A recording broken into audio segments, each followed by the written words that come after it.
Okay, we are live, and we're going to be taking a look at one of the most hyped up games in the past month or so. So this is the game that has been blowing up on social media everywhere. The developer, the publishing company behind this game is marketing this game through the roof to build up hype, build up awareness of its existence, and this game is going to be Arknights Endfield, or Arknights Endfield. So this is one of those games.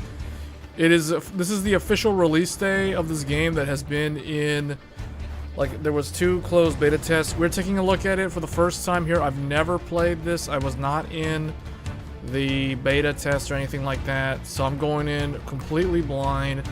I have a general sense of what this game is going to be about due to my prior experience with games of this genre, but this is going to be kind of a mixed game in the sense that it has like factory building or base building, so it has that kind of genre built in, and then it also has the action combat, action RPG style.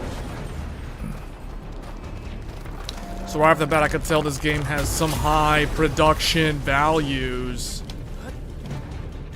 Okay. This will be a difficult campaign. Zip across when you're ready. Zip lines.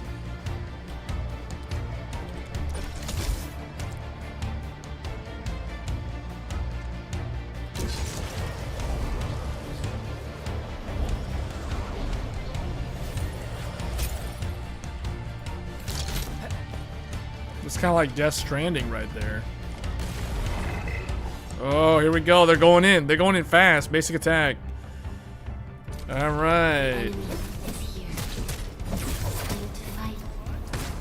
Okay, man. Look at this. Check this out.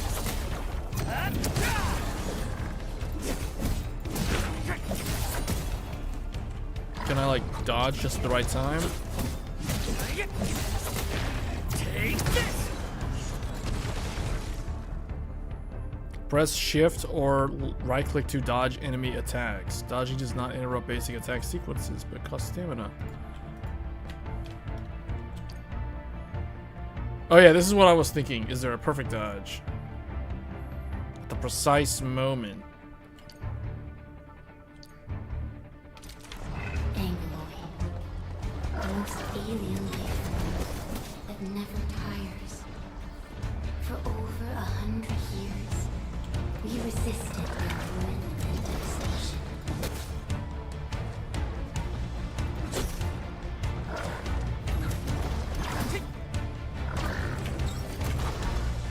I'm trying to learn how to do a perfect dodge.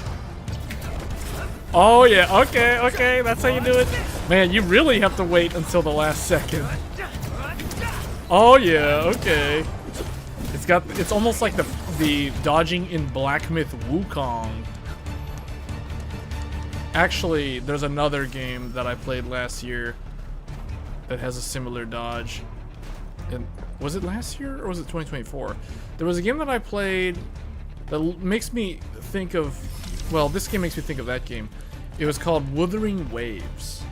Wuthering Waves had the just-in-time dodge, although it felt like it was way easier to pull off.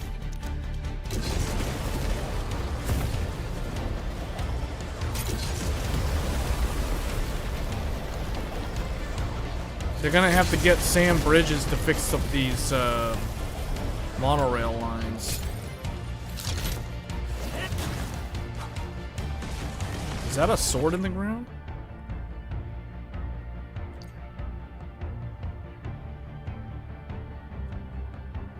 The Angloid grow in number. Press on. This challenge cannot stop us. Okay. Okay. Skill points. Look at that, look at that. Get crushed.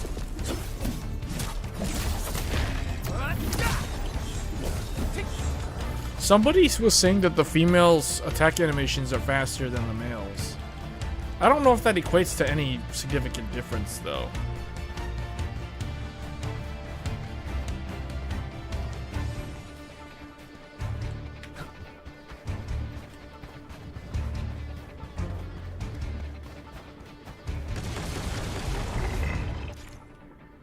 An ultimate long press.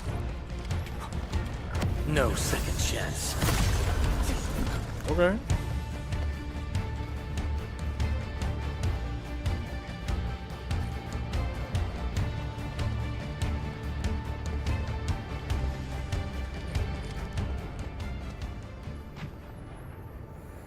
Hey Chief, what's going on? These flowers are... A legacy. I'm playing the game that is blowing up all over social media right now. Everybody's talking about this game. Everybody's like, hey, can you play this game? Are you gonna play the game? I'm like, I wasn't planning to, but I guess I'll take a look at it since it's free to play. Everybody's been wanting me to play this game. There was another game last year that everyone wanted me to play, and I did play it off stream. That one was Where Winds Meet.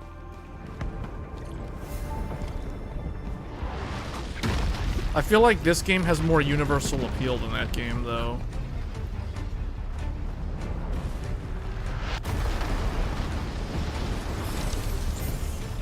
Okay, every time we use the zipline thing, this makes me think of Death Stranding. This is so Death Stranding.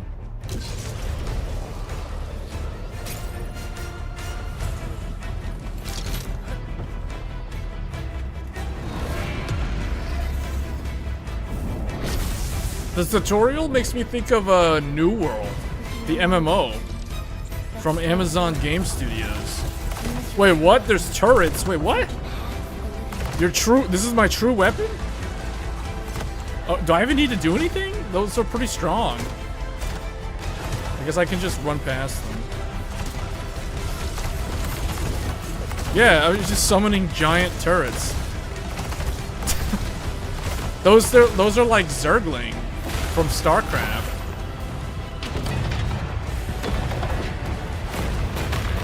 This game is gonna be like StarCraft. It's got base building.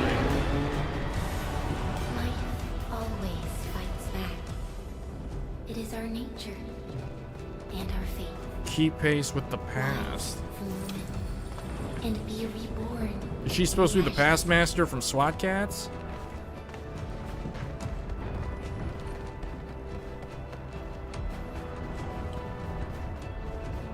The end draws closer. Cross this chasm to face your final trial.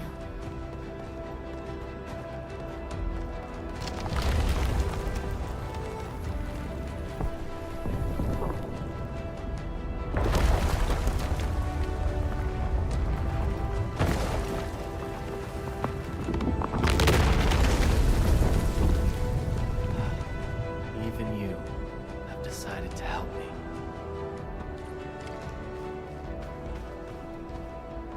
Who is he referring to?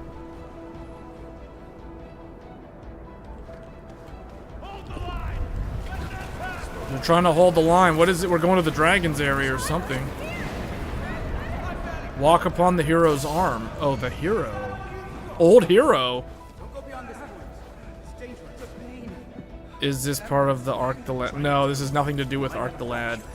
If you're getting references to that, then you know that these guys copied a lot of other games. People are saying this game makes them think of Spider-Man 2. I think this game makes you think of Death Stranding because of the zip lines. This is a semi-open world. Still breathing. Okay, this right here makes me think of Hell Is Us. This is like a scene from Hell Is Us. Man, it's like the developers of this game literally like played like a ton of games and like, hey, yeah, I like this. Let's put this in the game. Let's put this in the game.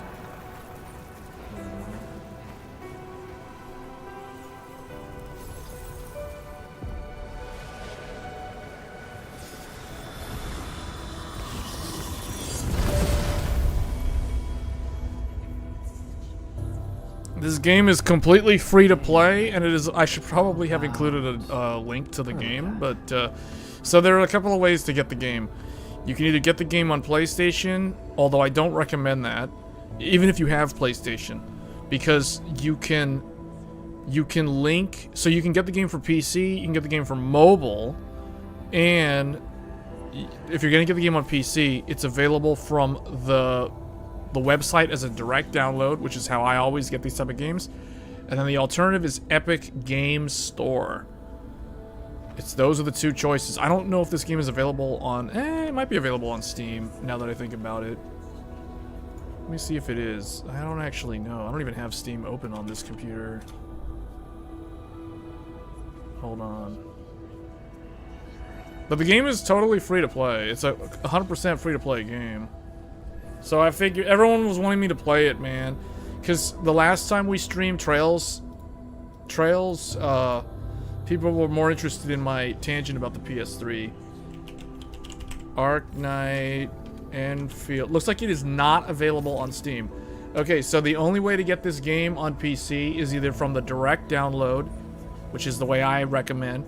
The alternative is going to be Epic Games Store. So if you use Epic Games Store and you prefer to get it through Epic, you can go that route. And once you get it, you can link your PlayStation Network account. If you have PlayStation, you can link your PlayStation Network account to your game account that is either through Epic Games or from the publishers themselves.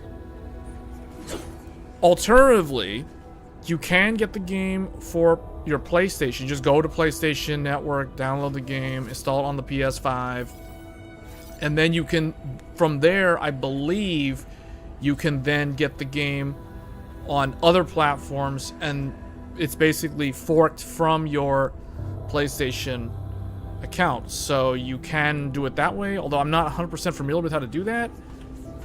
But if you want to play it on like PlayStation plus PC plus mobile, that's one way to do it. But I plan to link it to PlayStation Network later, so I can play it on PlayStation 5, so I can do some comparisons.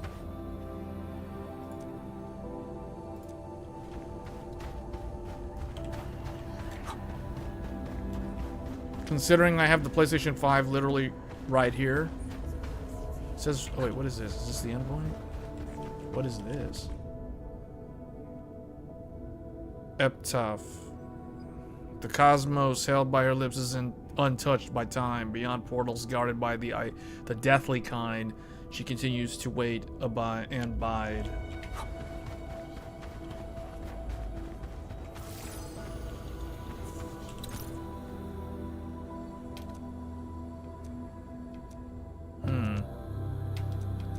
There's all these names. You traveled beyond the stars, through death as chill as the cosmic abyss, yet your heart kept hope alive.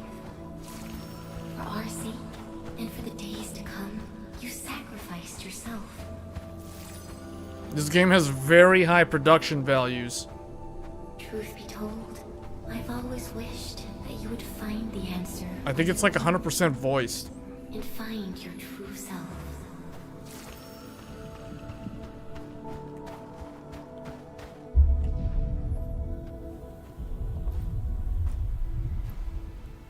Cinematic.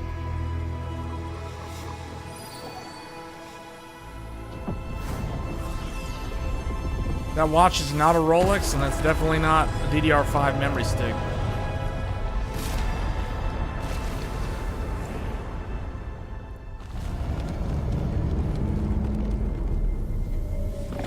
The ray trace monolith.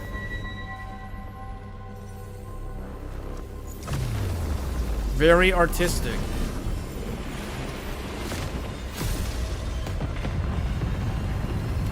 What the?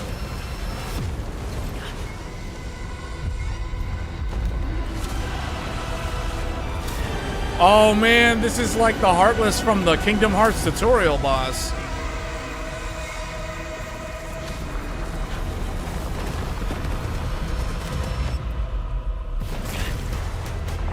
Ice skates.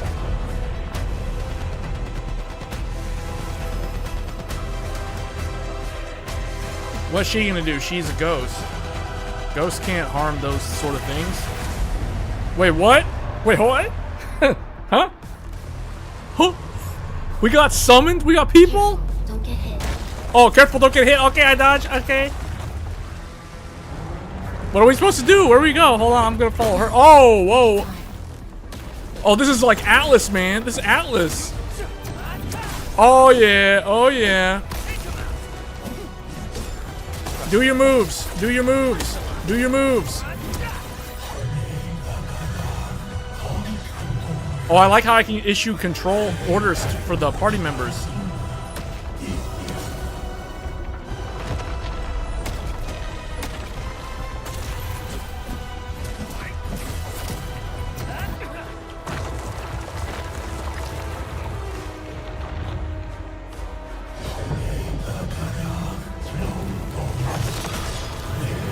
Oh, watch out, watch out. This is like Monster Hunter.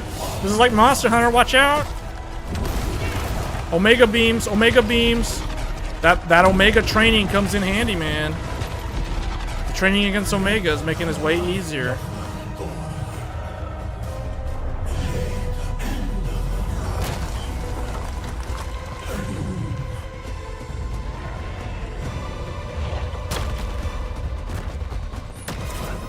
Oh, I dodged through it.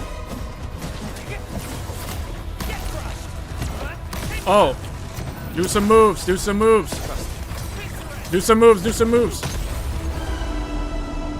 Oh, it has a stagger meter. Is that a stagger meter? Oh, they've got lightning returns mechanics in this game too? I didn't know what to wait. Oh, is he gonna cleave? Oh, he's gonna cleave. He's gonna cleave. I need to get over. AoE, AoE. What? They got Final Fantasy 14 style mechanics? They've got raid mechanics. I'm gonna die to. I need to heal. How do I heal?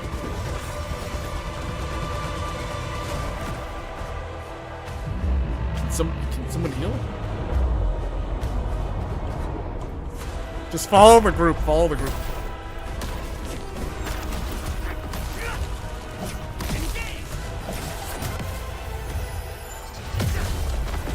Do your ultimates. I need to heal up. I'm just gonna follow them.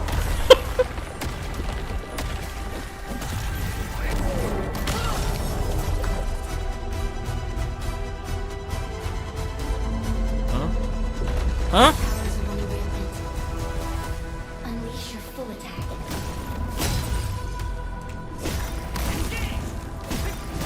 Am I supposed to do my ult or what?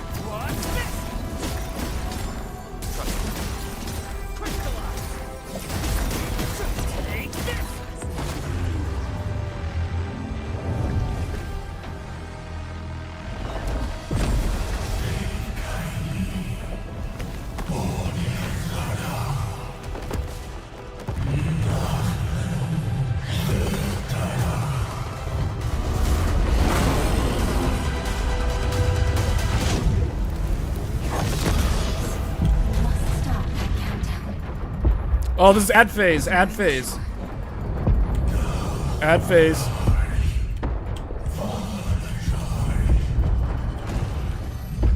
You gotta get rid of the ads. Where are the rest of them? Where's the rest of them? Oh, did we do it?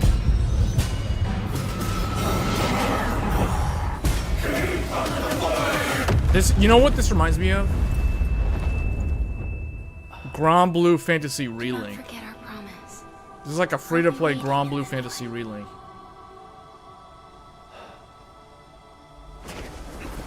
The boss mechanics are so much like that game. Except this is free to play.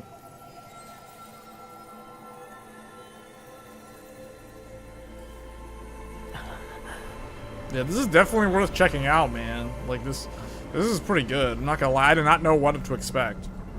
All I know is a bunch of people wanted me to play this. Because my plans were to play Trails Beyond the Horizon, but apparently people weren't really that interested in it.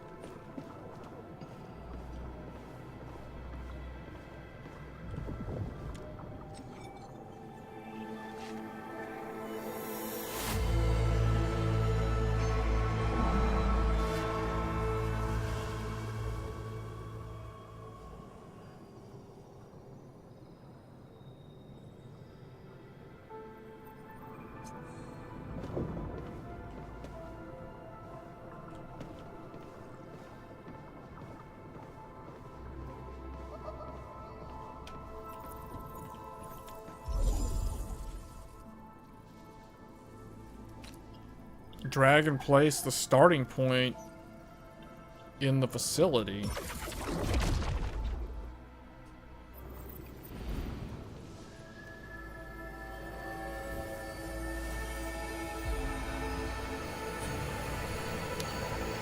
I'm gonna be playing Code Vein 2. I'm gonna be playing both of those games.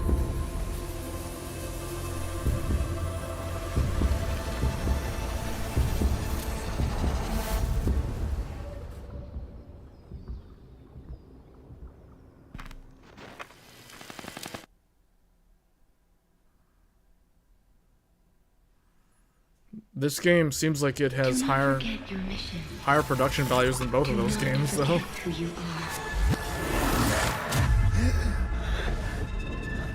I remember. Who are you? The Administrator. This is like when Pal World went early access 2 years ago. And you are. Or was it 3 years ago?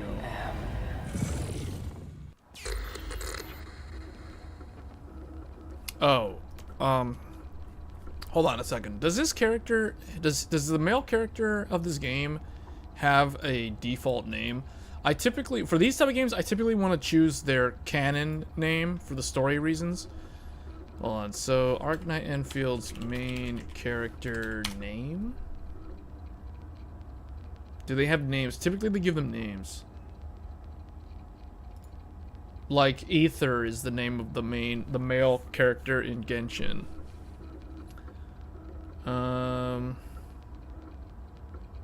It doesn't actually say anything. It just says Administrator. I mean, I could always just put the name that I typically use, Gohan from Dragon Ball Z. But I think I'm just gonna go with Administrator. Is that even allowed though? Because that's supposed to be like the character's title.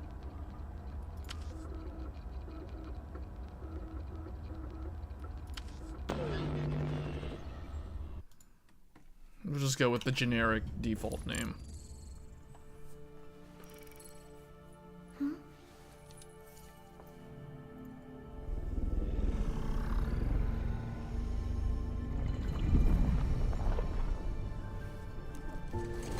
Because that's what they're going to call him in the game. That's what they'll actually say in the voice dialogue.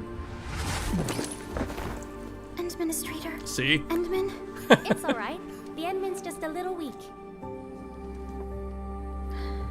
It's been quite a while.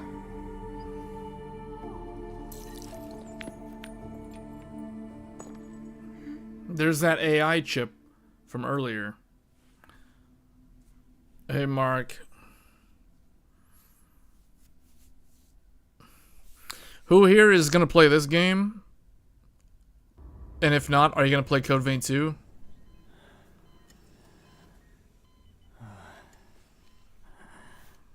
Let's do a poll.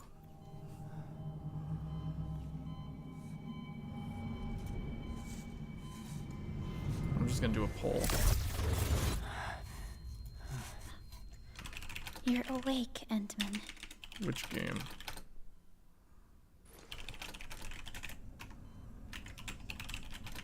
It's all right. We're at a safe place.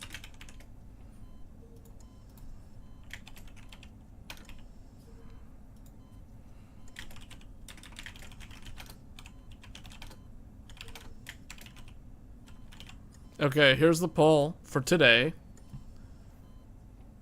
Which of these which game are you going to play? And the four choices are Arknights Endfield, which came out, which is the game I'm playing right now. Code Vein 2, that's next week. Neo 3 is the week after that. And Trails Beyond the Horizon is out now. That game came out almost a week ago. And that was the game that we played. I've done 2 streams featuring that game already. The game I'm playing right now is called Arknights Endfield. It looks like Arknights Endfield and Trails Beyond the Horizon are tied, and no one wants to play Code Vein 2 and Neo 3?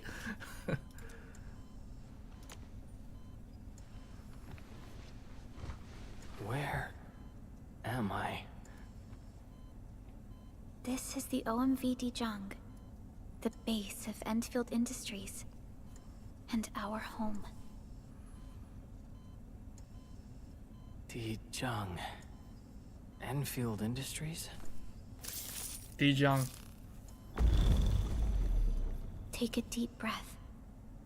We can work through this at your pace. This mask is a suppressor for stabilizing your vitals. You've slept for 10 years and your conditions aren't exactly stable yet. I can hardly recall anything. Who are you?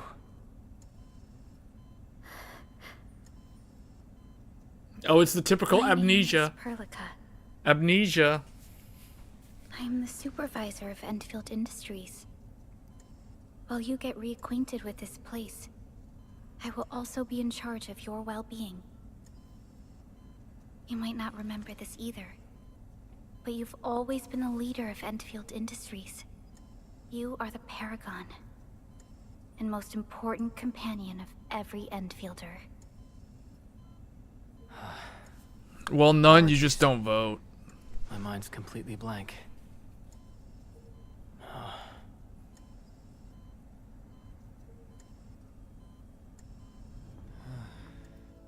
There's another cinematic.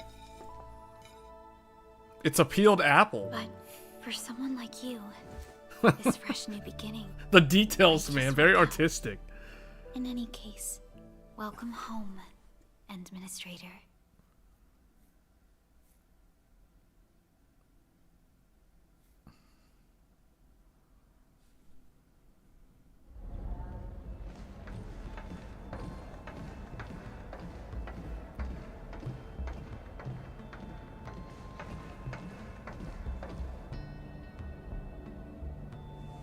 Wait, what? That guy has 2 sunglasses?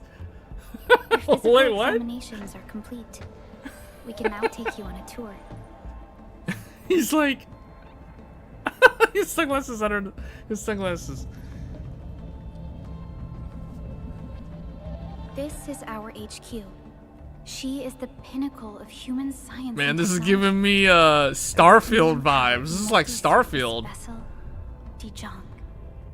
This is so 2023 all of a There was sudden. time when we were close to losing Oh wait, no, Dijong. Starfield was We followed your lead and 2024? saved the ship.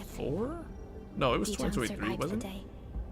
Ever since then, we've kept her at low Yeah, it was- orbit and minimum power. Yeah, it was We're now 2023. repairing Dijong using ground-supplied materials. Almost forgot what year Starfield The came ship is out. also where we develop new technologies. Man, this is like Starfield. I remember nothing at all. Don't blame yourself, Administrator. Follow me.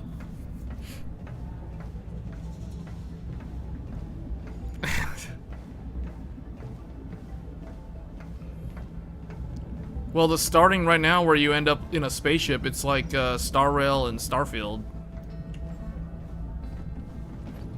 Well, how deep is that? That's like the hole that Darth Vader threw Palpatine into.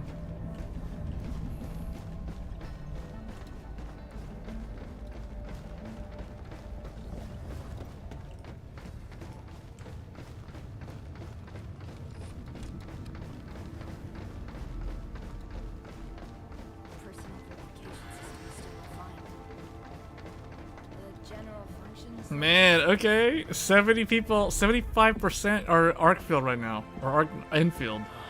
Another cinematic. A majestic world, isn't it? So many cinematics. I saw it in my memories. It's... Talos 2. Our home.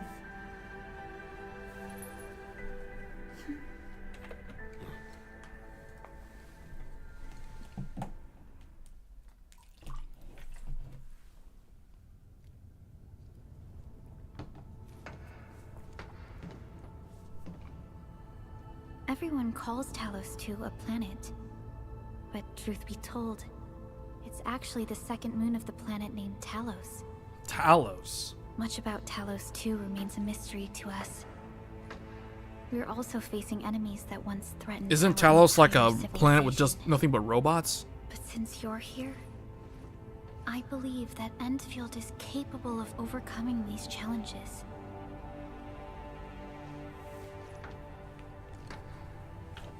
You once carried this piece of Originium with you everywhere.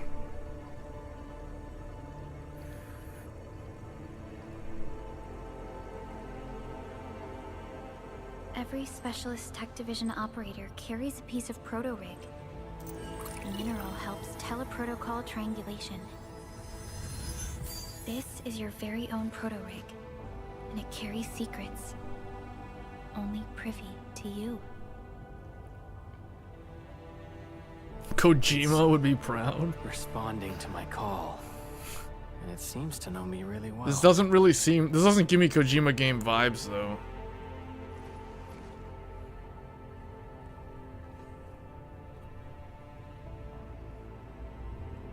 Everything It doesn't have, so far I haven't would be felt any impossible supernatural without Originium. vibes from this game. Kojima games have The mineral supernatural powers our vibes. machines and is the basis of the arts we wield. When we first arrived at Talos 2, we planted Originium upon this new world. The spark from our distant origins was meant to create a new place to call home.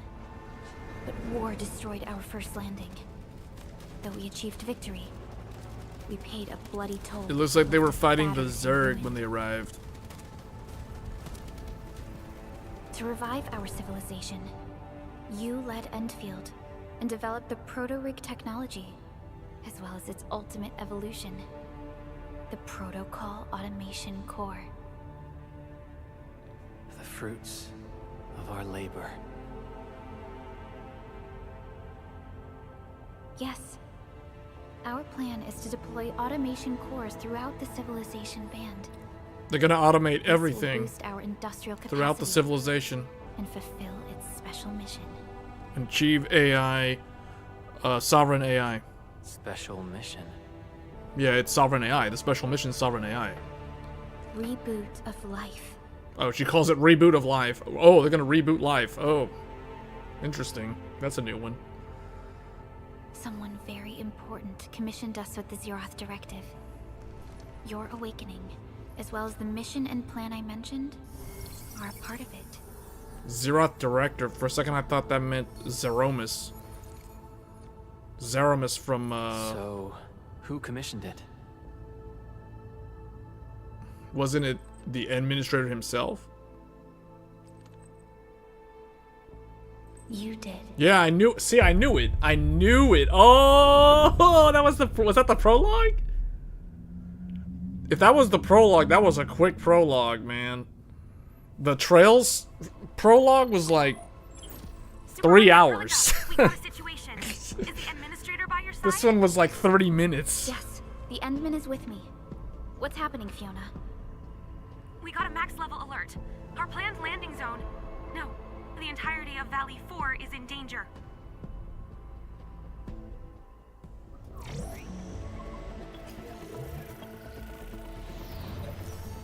Okay. Just moments ago, simultaneous self-destruction occurred to the orbital landing relay drone squadron. Okay, this is like a Kojima game. This is Kojima. They tell you the mission. They tell you your mission. You gotta go in stealth style. We are picking up extremely intense angeloid energy signals in the affected area. We are hailing the hub base on every channel. So far, they haven't responded. It's like The an whole place is installation offline. mission in StarCraft 1. The plan was to bring the Endman to the base in 10 days. But the hub... We can't wait that long. Fiona. Yeah, prep for my job this at right once. here is a Kojima thing. Check this out. They got the sound Okay, waves. I'll run the checks. There's surface interference. Current situation is too risky.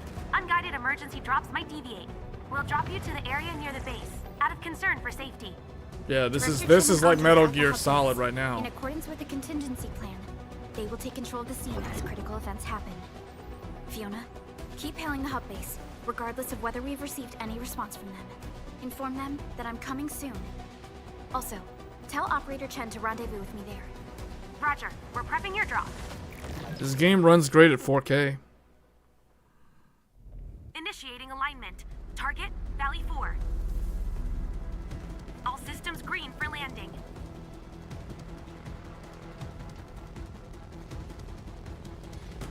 Fire away. Destination, Talos 2. That looks like that one planet from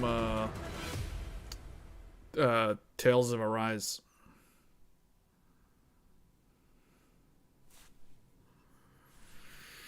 So far, not bad, man. This game seems pretty nice so far.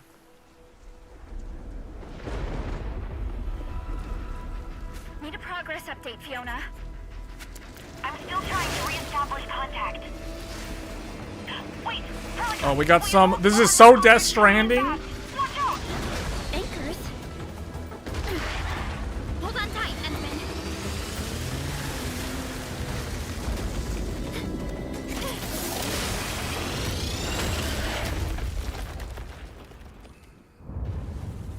This game has it all. The only thing I haven't seen yet is web swing from Spider-Man. They got motorcycles.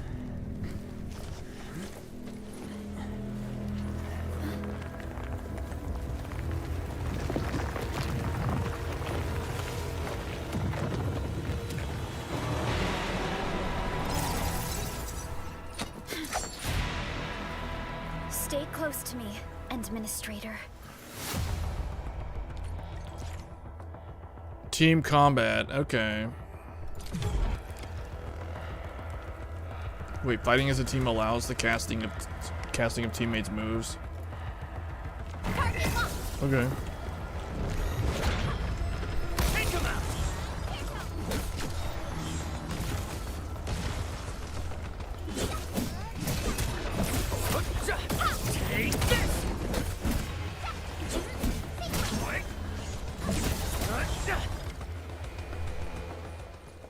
Yes, this is on a Threadripper with a Radeon AI Pro. Are you hurt?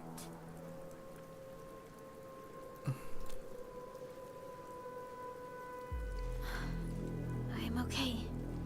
We'll Why have would to they walk give you a this dialogue option if there was only one the option? angle I even There was managed only to one reach dialogue this place. choice.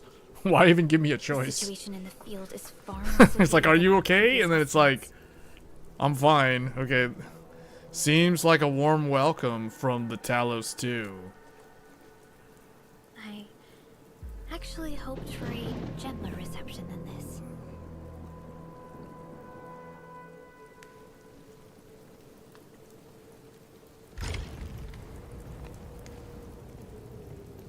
The hub base still isn't picking up our calls. We need to hurry. What's back here? Is there a hidden item? No.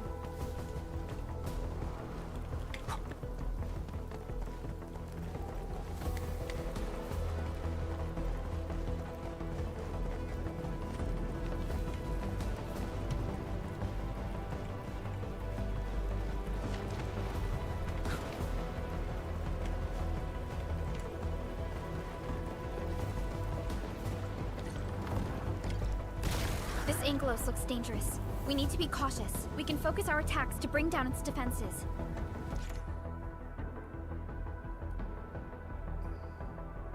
Oh, you gotta do a stagger.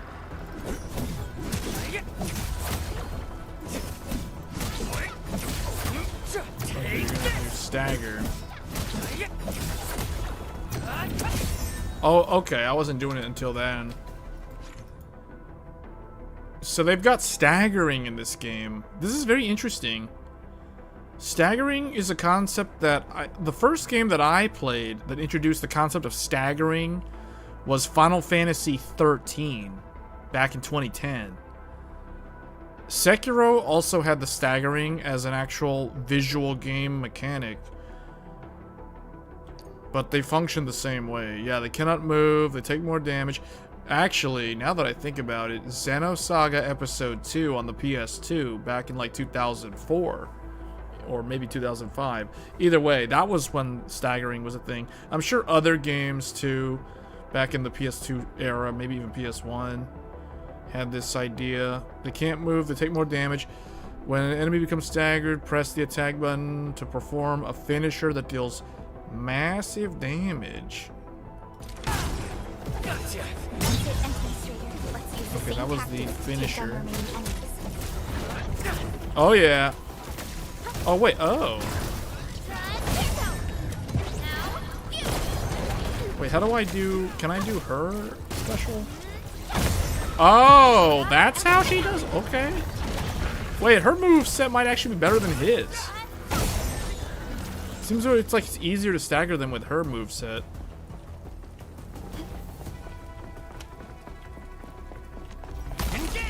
How do I switch back? Oh, okay. Sony sold its television and monitors company.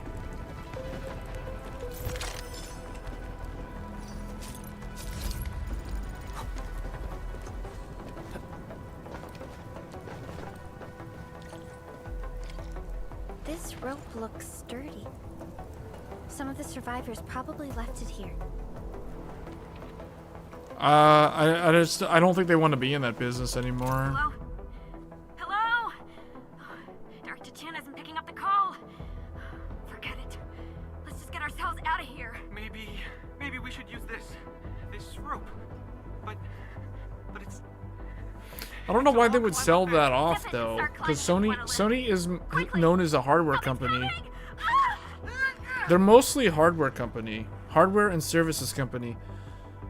Not so much software. I guess I hope they're not trying to just become a software company or a cloud company. That would be sad. This should be the way. Oh wait, hold on. Let's continue. There was something. There was a thing here. What's that sound? There's something in the skies. Anchors. It's the anchors. Call the base. Hurry, everyone. To me. Over here. That's like the movie Aliens from the 1980s.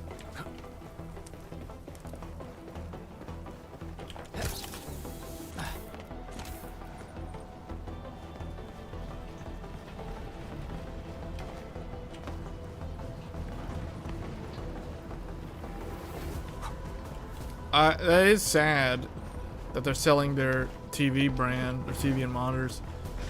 Well, see, the thing is, they make the InZone monitors. I'm literally I'm using a Sony InZone monitor right now. I like their monitor. That is an anchor. Anchors are capable of spawning Ingloid. They pose a major I like threat it to because it has the Tennessee. We KVM must switch find built the in. survivors. And quickly. I can switch. I basically have my keyboard and mouse connected to the Sony monitor, and that allows me to control two different computers. I can be controlling my Windows computer or my Linux computer using one keyboard and one mouse because of the Sony monitor.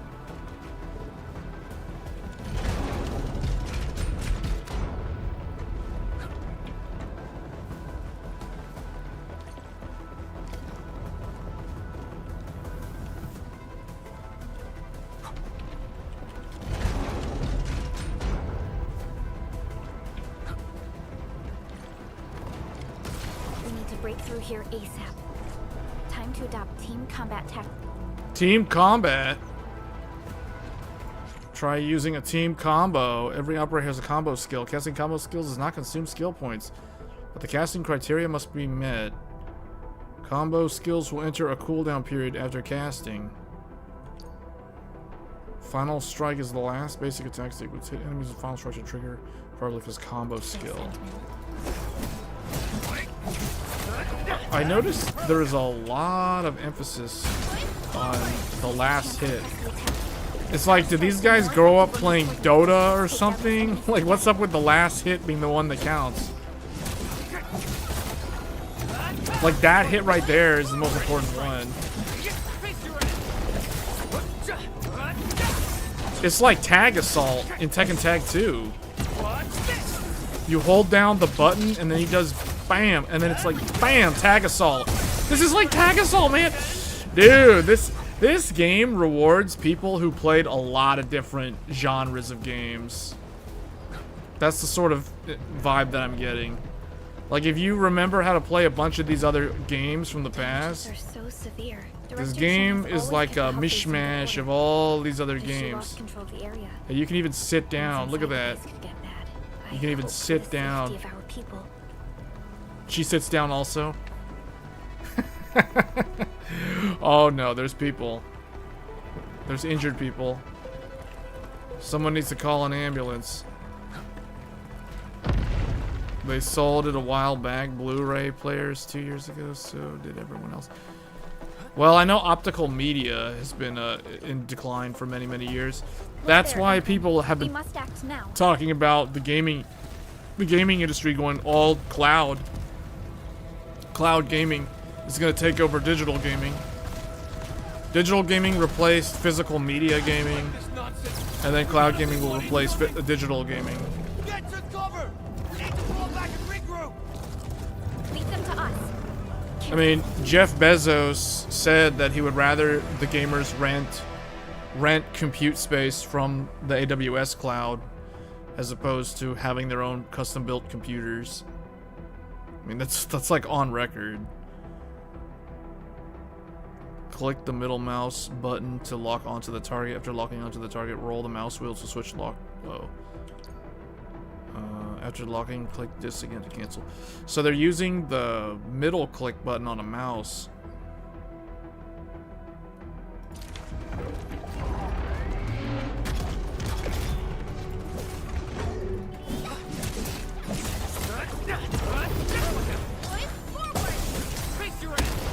Oh, did I interrupt him? Yeah, he got staggered, I think.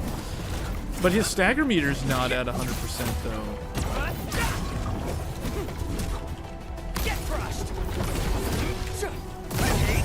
Yeah, he got staggered big time.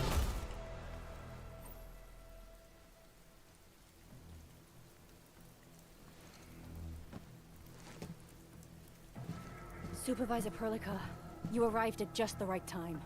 Our temporary defenses have been breached. If you weren't here... And I'm glad that you're all right, Director Chen. I believe you have a sit rep for me. Yes. An anchor fell right into the base. The thing won't stop spawning the Angoloi. We've sent all our injured personnel to the control tower. There are just too many Angoloi, and they will overrun our security division eventually. We must find a way to stop the anchor. Supervisor Perlica, may I ask who this... Ah, of course. This is our administrator. Administrator? Are we talking about the administrator?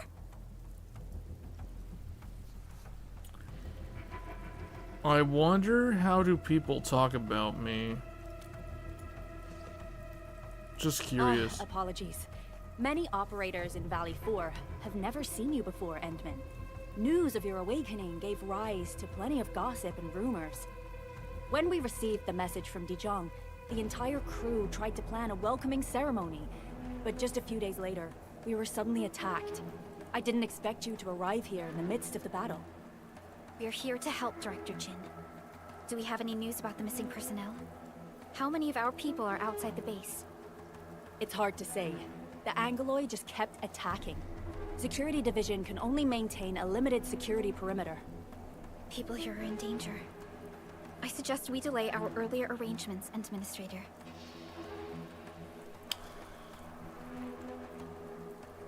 Time to thank these rocky creatures. Good, Administrator. I knew you would say that. Director Chen, we'll handle the hostiles in the base and direct any of your missing staff to the control tower for safety. Ugh, wonderful. Your help will set my mind at ease. Good luck out there. By the way, I'm not seeing Mr. Andre anywhere. Where is he right now? Ugh, that silly old man. He went off trying to be a hero again.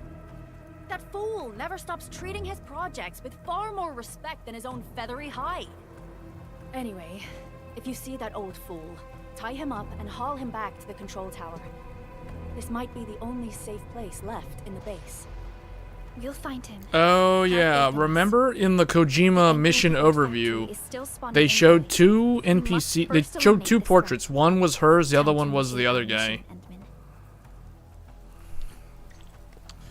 Okay, let's go.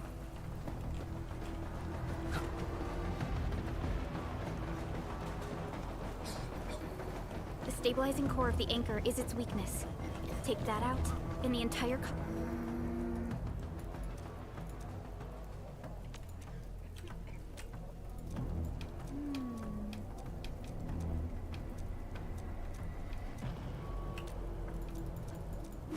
Back to where we left off. The stabilizing core of the anchor is its weakness. Take that out, and the entire construct will disintegrate. The core itself is fragile, but the real challenge is a cluster of smaller anguloid. We must stop them. Get crushed! Take this! Or reckless forward! Ready to strike! Face your end! Take him out! What's this? Oh, they dropped stuff.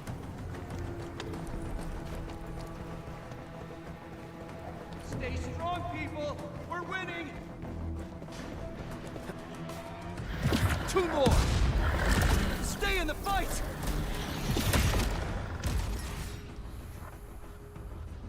Are you all right? Supervisor Berlica. Thank goodness you're finally here. We assembled here after the anchor fall and managed to hold on to this place. Okay, I guess we held on to this place until 5 minutes ago. Does anybody have a Blu-ray player that is not a PlayStation? Just curious. They sold their Blu-ray players 2 years ago. Okay, but what I'm saying is, like, does anyone have Blu-ray players that aren't PlayStations? Because the only Blu-ray player that I have is the PlayStation 3, the PlayStation 4, and the PlayStation 5. I assume PlayStation 4 can play Blu-ray movies. Now that I think about it, I don't think I've ever tried to play a Blu-ray movie on a PlayStation 4. I assume it will work, but I'm pretty sure it'll work on PS5. I understand, but I must tend to the wounded. This is where we grow buck flowers. Buckflower powder is a common pharmaceutical ingredient, and it's easy to make. Take some. Becoming useful. Okay.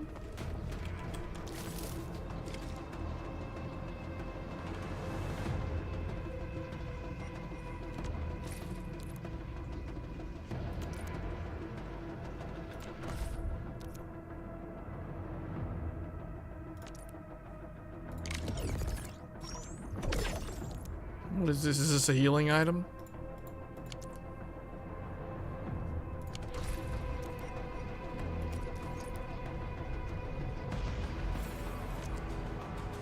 I don't want to use it. Oh, I guess I could use it.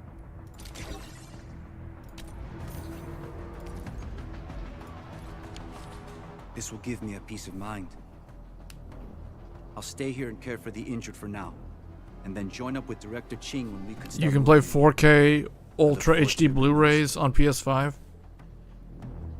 Can you do that on PS4?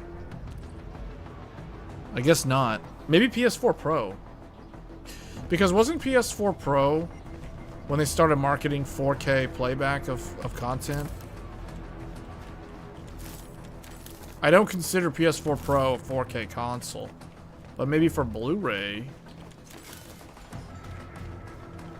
Blu-ray movies were 1080p movies, if I remember correctly. So the HD Blu-rays are the 4K Blu. Oh no, UHD Blu-ray. Yeah. FHD was the 1080p Blu-ray. We're facing more anguloid. They must be neutralized so we can push through. Or Get crushed! Ready to strike! Face your end! Take him out!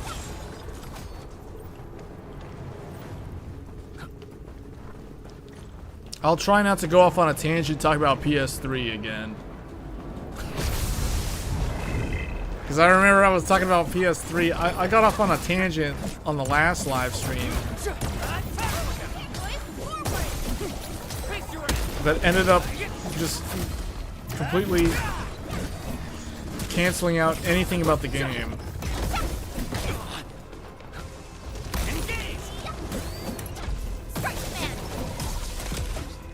What is this?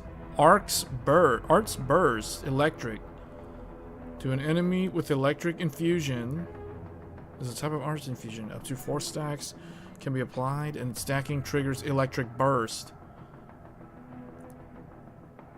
A non-electric infliction. Fire, ice, nature plus electric infliction equals electrification. Electric infliction adds one more stack of electric damage. But what's electric burst? Is that like overdrive or overload?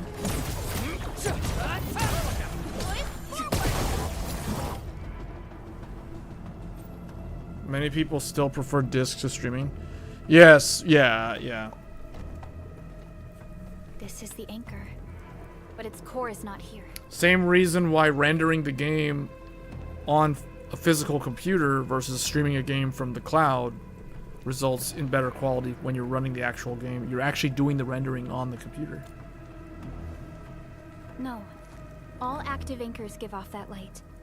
This anchor plunged itself deep underground. That's where its core should be. I've seen the hub base building plans. This old factory should have an underground floor that we could reach. If this basement area is stable, we should be able to reach and destroy the anchor core. Let's go, Endman. This should be the way.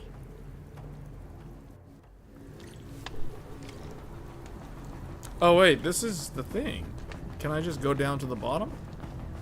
Are they gonna have to work their way to the lower level?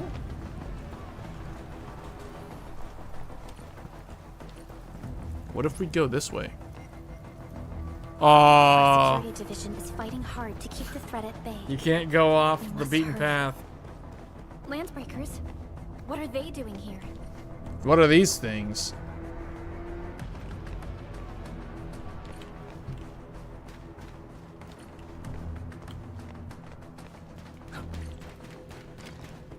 This ain't normal.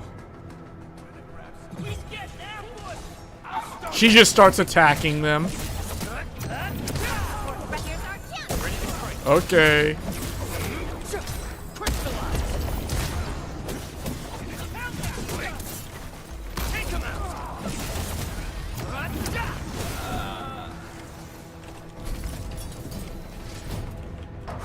They couldn't open that? Look there, Endman. We must act now. Why, tell us! Supervisor Perlica! The anchor! Take out the anchor! What do I do? Just blow it up? Okay.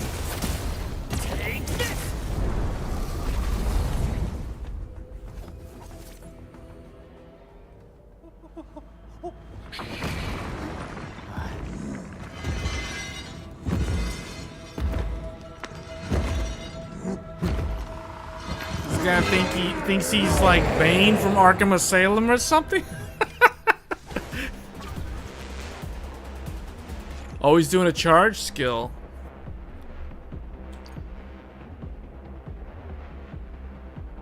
It can be interrupted with any operator's damage dealing skill. Successful interruption stops the enemy's skill casting and deals large amounts of stagger.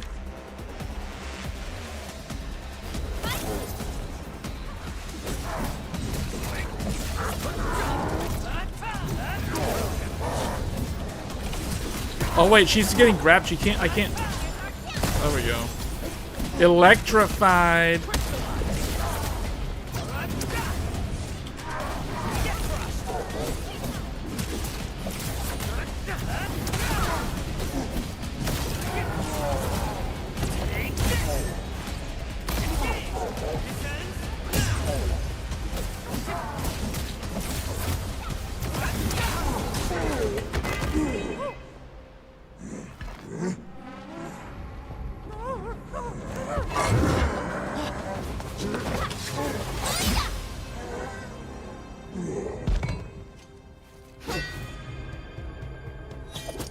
Special Operator Chen. Am I the first to arrive or what?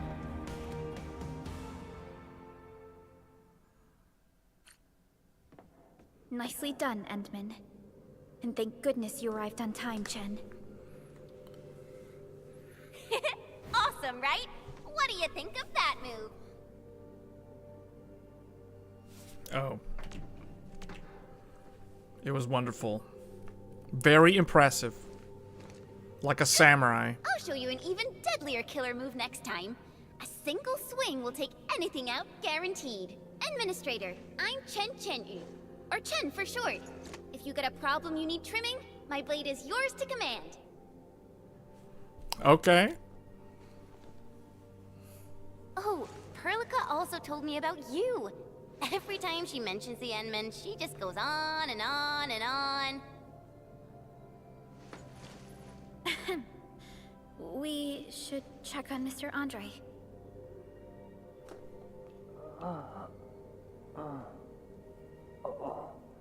This hurts. Mr. Andre, are you all right? The lab. The prototype. Enemies! Did you fight them off? You are...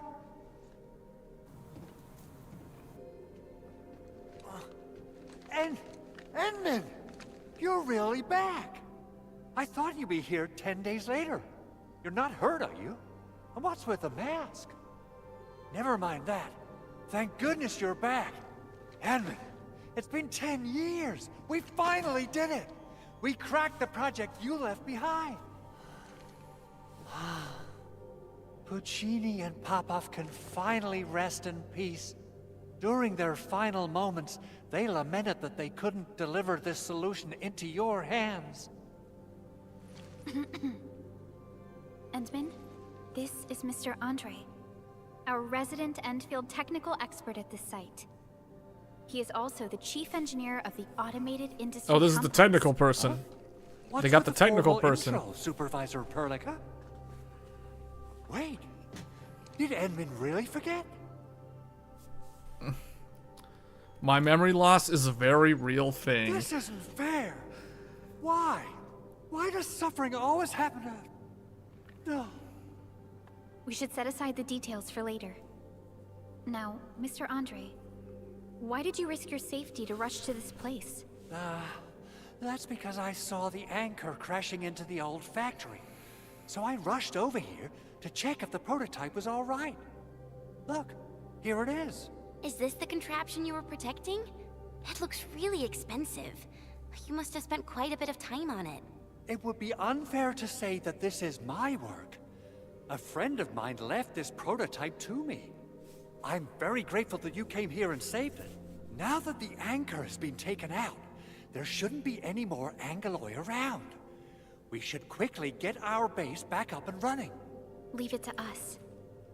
By the way, Director Chen requests your immediate return to the control tower. Oh, so, what was she like when she asked about me? Was she angry?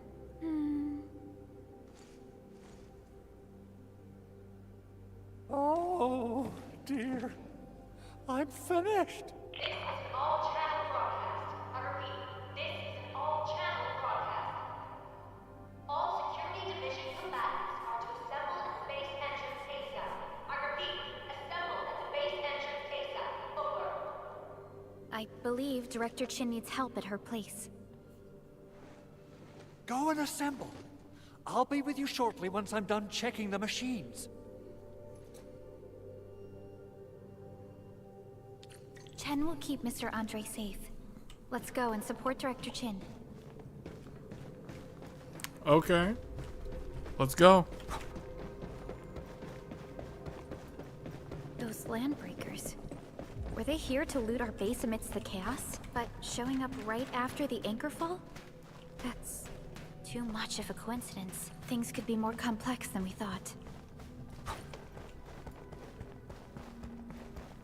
Our original plan was to deploy the protocol automation core nearby and run some tests, but with the hub base severely damaged, we need to get it up and running first.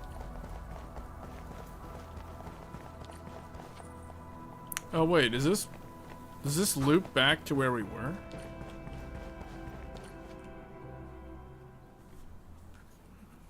Oh, it does.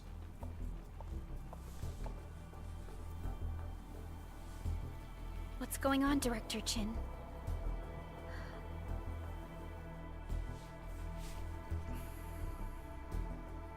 Landbreakers.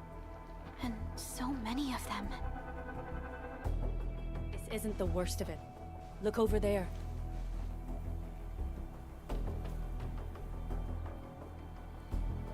It just looks like a fire. That place. It's the deployment area we reserved for the automation core. From the scale of the rising smoke columns, the deployment area has completely fallen. This area was completely surrounded by Angoloi, yet these bandits still got through. How did they manage to slip in without anyone noticing? Those landbreakers we encountered were probably just their vanguard. Director Chen, is there anything we can use? Security Division gathered as much intel as they could. I'll sync it with you.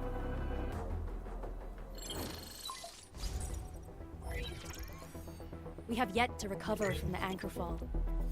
Power's still out, and we've taken heavy casualties. The Angoloi destroyed many backup cables. Our systems are failing. The attacking landbreakers have been confirmed as the Bone Crushers. Their objective remains unclear at present. But their assault was too well timed to be accidental. If the current situation persists, we will not be able to successfully deploy the automation core. We can use the resonance tower to activate Originium for power, but its energy cost is steep. It won't last long. We have another option available. If we can deploy the PAC, we can restore base operations. You mean, we power the resonance tower with the PAC? Yes, we can use the AIC to set up a power transmission relay. Once the resonance tower is activated, the base will get some respite. But there are so many landbreakers along the way. If only we could weaken them. Of course we can! Landbreakers?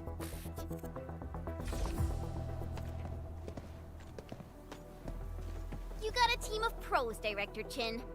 Enman, you saw what I did, right?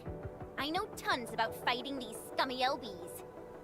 I'm afraid my creaky bones won't let me swing a weapon. But I can still offer plenty of help with the automation core. But should we come up with a more foolproof plan? There are just Creaky so many bones. LBs outside. Have faith in us, Creaky Director Chen. bones. I'm not just the supervisor of Enfield Industries. I'm also the acting lead of the Enfield Crisis Team. I'm part of it too. Excited to work with you, Enman. I'm sure there's a lot I can learn from you. I mean, I don't know about that. I don't think so. The amnesia. What is this? Press this or hold Alt and click here to display. A new operator has joined. Press U or hold Alt and click here to enter the team screen. Enfield Crisis Team, ready for action. Okay. We can add another member. My blades are always ready. Okay. They never rest. Alrighty. Now It let's looks go like you and can have a teach maximum of those 4 faces party what happens members when you in your mess with group. Enfield. Administrator, I'd actually prefer it if you can just stay and rest here. Fighting the Landbreakers is very different from fighting the Angoloi. The conditions of your health. Well, I can handle 'em. Much appreciated, Entman. So, we have a conclusion, Director Chen. The Crisis Team will whittle down enemy forces, deploy the PAC at the designated site, and transmit power back to base with relay towers to restore base operations. Mr. Andre, I'll contact you once the roads are clear. Apologies for forcing you to travel into the wildlands, but we will need your help. No problem. I feel so much better knowing I can finally help everyone properly this time. Stop puffing up your feathers, old man. Administrator, Supervisor Perlica, and Operator Chen, do be careful out there. Before I forget, the TP point is not part of the base's power system. If there's something more that you can handle, just head back to base and rest.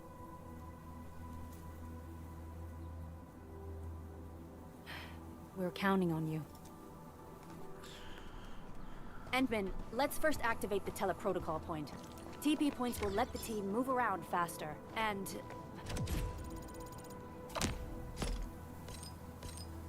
Max sanity. Andre just updated me about your condition. Please keep yourself safe out there.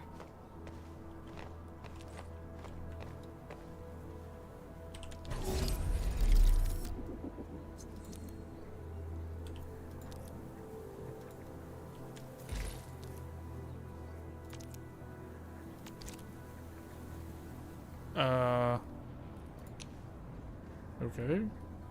Oh wait, usables? No.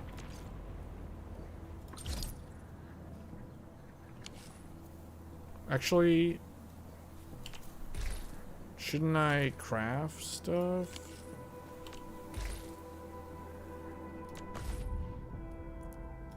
I should craft this thing. How many can I craft? 5? There. Okay.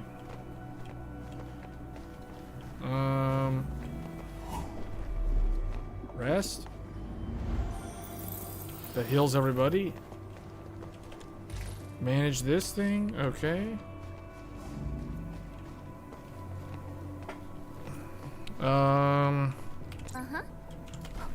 I like how you can control. Oh wait, you cannot switch operator. Oh, during a cutscene. Wow, those landbreakers are giving us a show of force. It's rare to see LBs this arrogant. Of the 3 major landbreaker clans, the Bone Crushers are the ones who actively respect violence. According to intel from the SOW, this clan has suddenly stopped their extended infighting and launched multiple raids on other minor factions. We don't have any further intel yet. The only thing we can confirm is that a leader has emerged and united the entire Bone Crusher clan.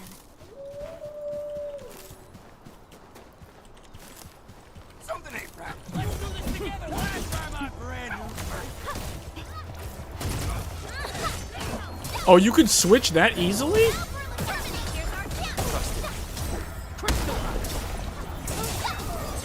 We are united as one. I wouldn't expect anything less. We made another step forward, Enfielders. Verify and report. Come get some, you blight-eating scabs. Workers of the UW will never back down. He's with the UWST. We've got to save him first. You getting buggers? Break 'em up. Wait, she can do this? Oh, it doesn't do much damage though.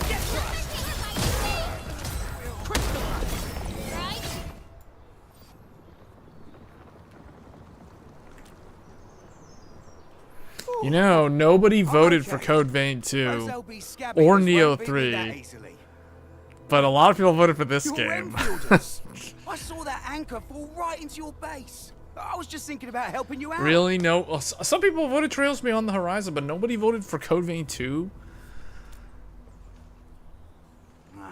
The Angaloy and LBs kept trying to get into this place while tearing apart everything we built. We could barely hold them, and had no choice but to beat a fighting retreat. Anyway, appreciate the help. I gotta fix our facilities here. Once I'm done with that, I'll go bandit smashing with my hammer right here. I still have 2 buddies out there. If you see an Alafia and Fort, tell them to bring their arsenal. I'll get myself ready for a major slugfest.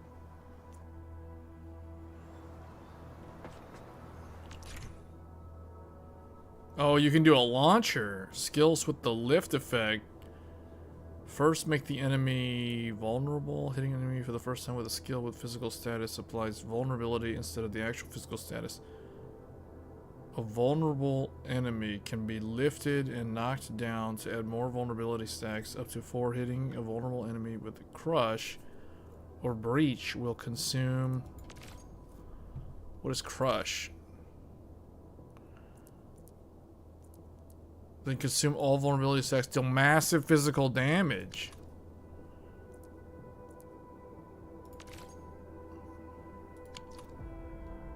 Seems like this game has some pretty deep combat mechanics. Some skills can forcibly apply lift. Enemies are directly lifted into midair, whether they are vulnerable or not. Yeah, those are gonna be very useful skills. The abilities that cause launch, guarantees launch even without applying vulnerability. Rescue the trapped crewmates. That's an optional quest. Okay. Where should we go next?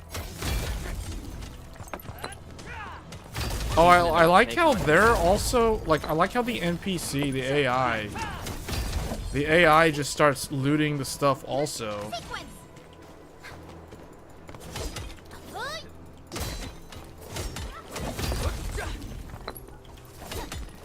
Look at that. Look at that. The AI is helping. These minerals may come in handy.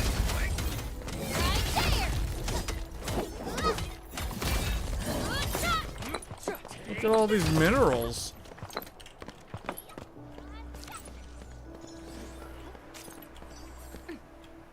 This game, I was told, this game has the ability for you to build your own base. Mineral ores So if you like those base building factory simulator type building games, this game has that in it as well.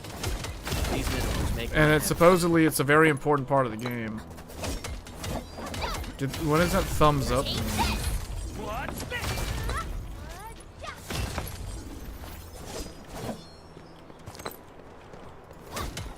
This makes me feel like I'm playing gathering. I'm doing a gathering job.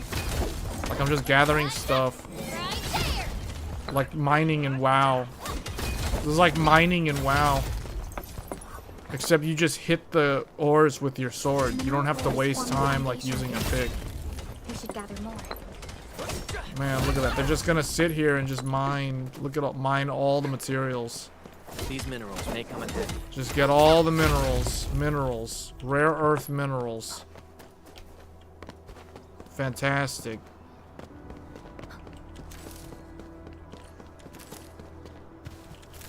Did these things give me some stuff if I attack the animal? Oh, you can kill the Bambi and he has meat. Wait, this is not a Bambi though. This is like a hyena.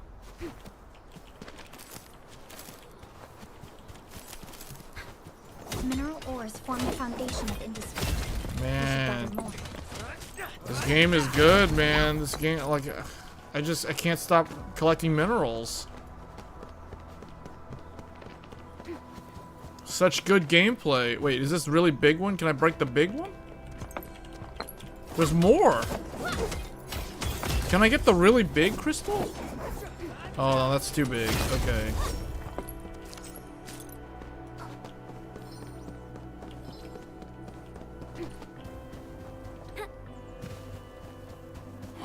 Oh, wait, enemies.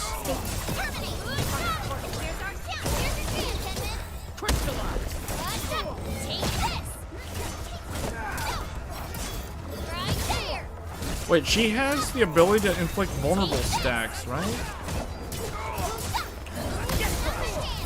He pulled off a sleek move. An easy victory. Good work, everyone. Mineral I wouldn't expect anything less.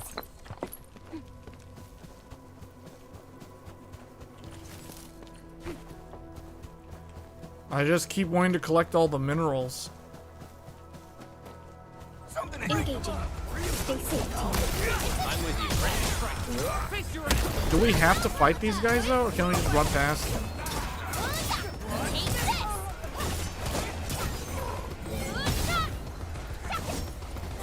Wait, is it back, forward? How does she do her launch? Oh, that's the launch. I wouldn't expect anything less. Violence is never our objective. Violence is never our objective. Then how can we keep on fighting everyone we run into? Can we just sneak past them like a Metal Gear game? Okay, so there's no like jumping or like climbing on things. If there's platforming, there's no jumping. This ain't time to fight. All variables within estimates. What is this, high voltage fence? Follow the power cables, find the switch to shut it off.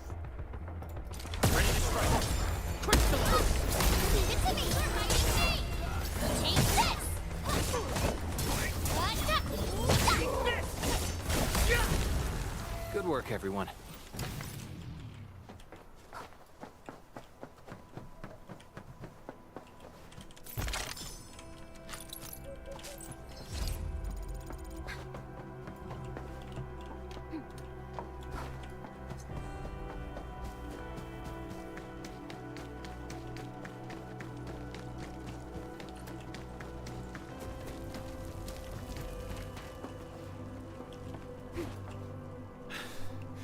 Joining the party? Oh, you're Enfielders. I thought you were with them. Yes, we're Enfielders. You're wounded, and... Did you do all this? I probably did. I got no ideas on fighting the bugaloids, but these raiders... all muscle but no brains. I fought worthy opponents in the underground arena, so the asphalt roundabout. We're trying to create a safe route to the hub base. You can go there to receive medical treatment. Great. Oh, by the way, I kindly asked this pipeface here a few questions before he passed out. Blightbrain could hardly form a coherent sentence, but he sounds northern. I could faintly make out signs of trouble up north, but I have other business to take care of here. North? There is a refugee camp north of here trying to look for the UWST. But these raiders came from that direction too? Wait, is that a weapon? Watch this! Hold on a second. Wait a minute. Wait a minute. Someone, I got a weapon. Operator Proka, standing by. Who uses that? She uses a sword. He uses a sword. She uses, what is this? She uses like a funnel attack from Gundam? How do you change the weapon? I got like a gun. But how do I... a weapon's potential can be raised. Yeah, but this is not what I wanted to do. I wanted to change the weapon. I guess I'll have to figure it out later.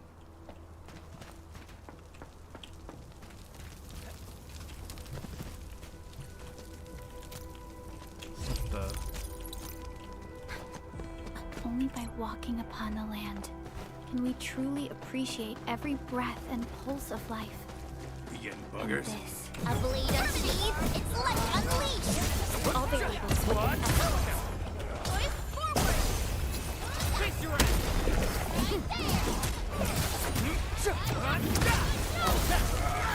Impressive. You got it. I wouldn't expect anything less. Good work, everyone. A definitive out. The raiders have taken a UWST crewmate prisoner. We must defeat them. Watch this! Here's our chance! Trusted me.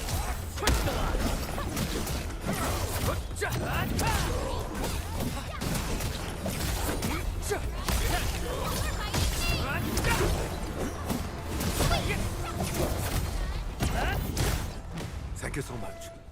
I got jumped by this pipe-faced rascal. You have a standalone Blu-ray player That was and a Panasonic Blu-ray player, recorder, and writer.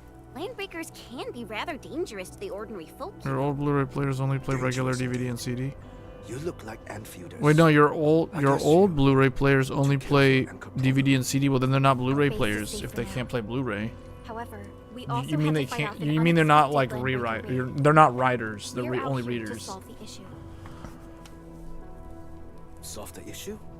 That You means know, having you lost just one of those reminded me. breakers I do got have a Blu-ray drive. Totally for that. I have a USB Blu-ray drive, I guess our external one. priority is to I do have an secure internal boats. one Since so many in other one of people are my injured, computer we should cases restore somewhere. base operations first. One of the older ones that can fit 5¼ inch You bail me out of that drives. I won't let that happen again. That one's a Blu-ray burner. I'll head back once I This verify one the I have right here procedures is a for Blu-ray reader. I think it's You'll see only my two reader. other brothers out there. Tell them to look. Oh, they stopped playing Blu-ray? Oh, you know what? You know what I did yesterday? Oh, no. Okay, I won't try to spend too much time on this because it might turn into a PS3 tangent. My PS3, one of my PS3s stopped playing DVDs and PlayStation 2 discs. And the PlayStation 2 discs that are DVDs, it can't read them. If I lay it flat, if I lay it horizontally on the table, then it can read DVDs, but it couldn't read them when it was standing vertical. So I basically changed the laser yesterday. I ordered the laser on eBay. I installed it myself yesterday evening.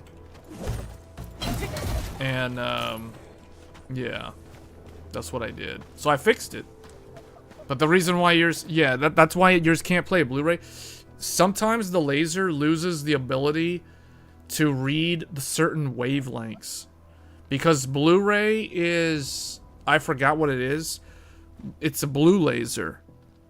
The DVD is a red laser. It's 650, I believe 650 nanometers. And then the CD is like 780 nanometers. Blu-ray, I think, is like 400 or 350 or 400 something nanometers. It's a blue laser. But my PS3 was having trouble focusing the red laser on the DVD. For some reason, when it's laying horizontal, it was working, but not when vertical. So I ordered the laser off of eBay and replaced it myself, and after doing that, now it works in horizontal mode again. Remember we were having this problem when we were streaming the Blu-ray, the PS2 games? Remember it took me like 2 or 3 times to insert the disc?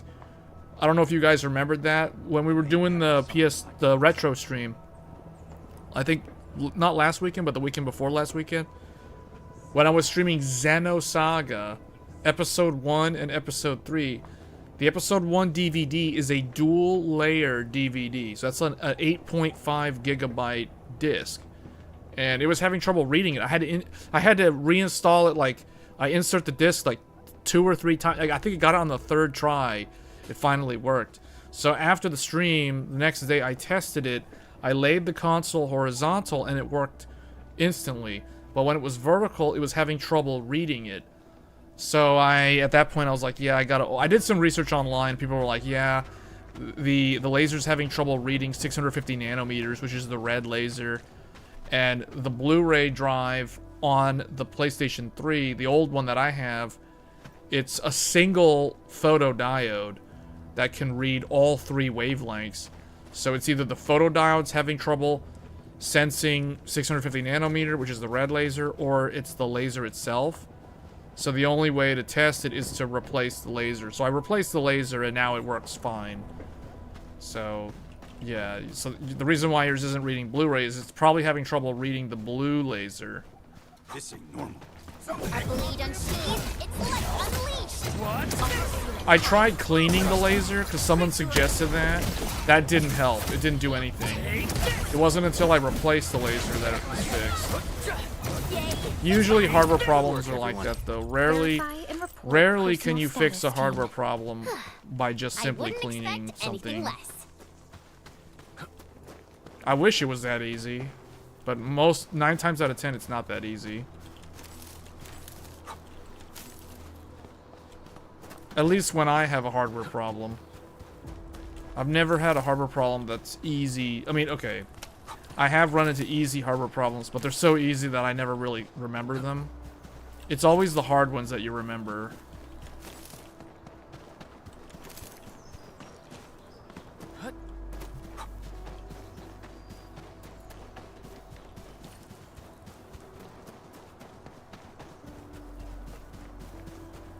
What do you guys think of this game? Do you think this game is a good game to be playing long term or no? I think it seems okay.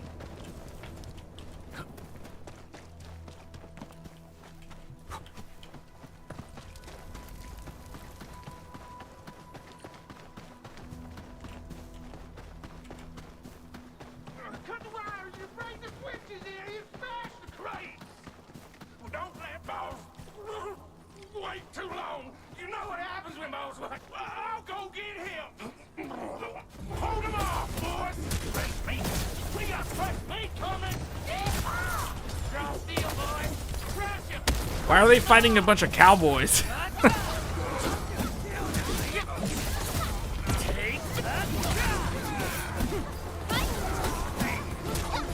Did he say yeehaw?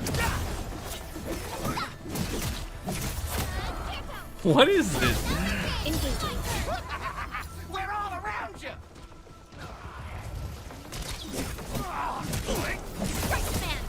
What? Here's our cue. Crystallize. I'm gonna make you. Commence L7. Annihilation. Oh man, Annihilation.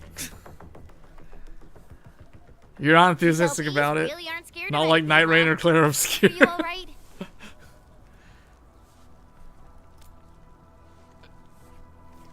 This is strange. Well, this is definitely a different type of game. This game is going to parade around like it's those type of games, but it's actually not that type of That game. means we kept most of our stuff, right? Sounds like good news to me. But it makes no sense. We haven't gotten into the These negative raids often aspects of raid this game various yet. sites and Or I settlements guess for I shouldn't say essential negative resources. aspects. I was more like expecting to see devastation. controversial aspects. So you're saying that The sort of AI aspects most that prevent deliberately people from apply, playing these but type of stay games. put here? It's not raiding, more like occupying. Occupying. There's a reason why the game is free to play. I'm on my way with the cleanup crew. Please wait We for haven't us. gotten into the monetization part of it yet. Oh, it's Big There's Al. no such thing as truly free. He didn't mention my name. We'll talk about the Landbreakers later. Our priority is to deploy the automation core. Since Andre and his crew are arriving soon, we can clean this site of their illegal and unwanted. That's the thing about these games, though. These games usually have very high production values, very high like quality that they pull you in, and it's all free to play. It's free. It's free. It's so good. It's such a good game, and it's free to play. But you'll see. Let's get started. Whoa, let's The just take it illusion. easy. You seem The super illusion of excited free. today. I mean, technically it course is I am. free. It is a free-to-play Our game. goal in coming to the hub base is to prepare the AIC factory. We gotta run it through a field. Oh, for a second I thought he said to prepare the AI factory. I never expected to It's do the it under such AIC dire factory. circumstances. Okay, that's a big difference apparently. That one little letter changes everything. Supervisor Perlick Change one thing, received changes your protocol everything. application and verified all access authority levels. You may issue the order for PAC deployment anytime now. Understood. Okay, issue the Endman order. shall initiate Okay, deployment wait, at what? once. She is issuing the order. Okay. Endman. The PAC is protected by the highest Oh, levels of only encryption. the administrator can authorize the deployment. Everything is now in place. Let us begin. Let us begin. Why does the thing on his head say AVC? Like it's AVC H.264 encoding or something? Like what? Is he seeing everything through his face mask is rendered in or encoded in HEVC?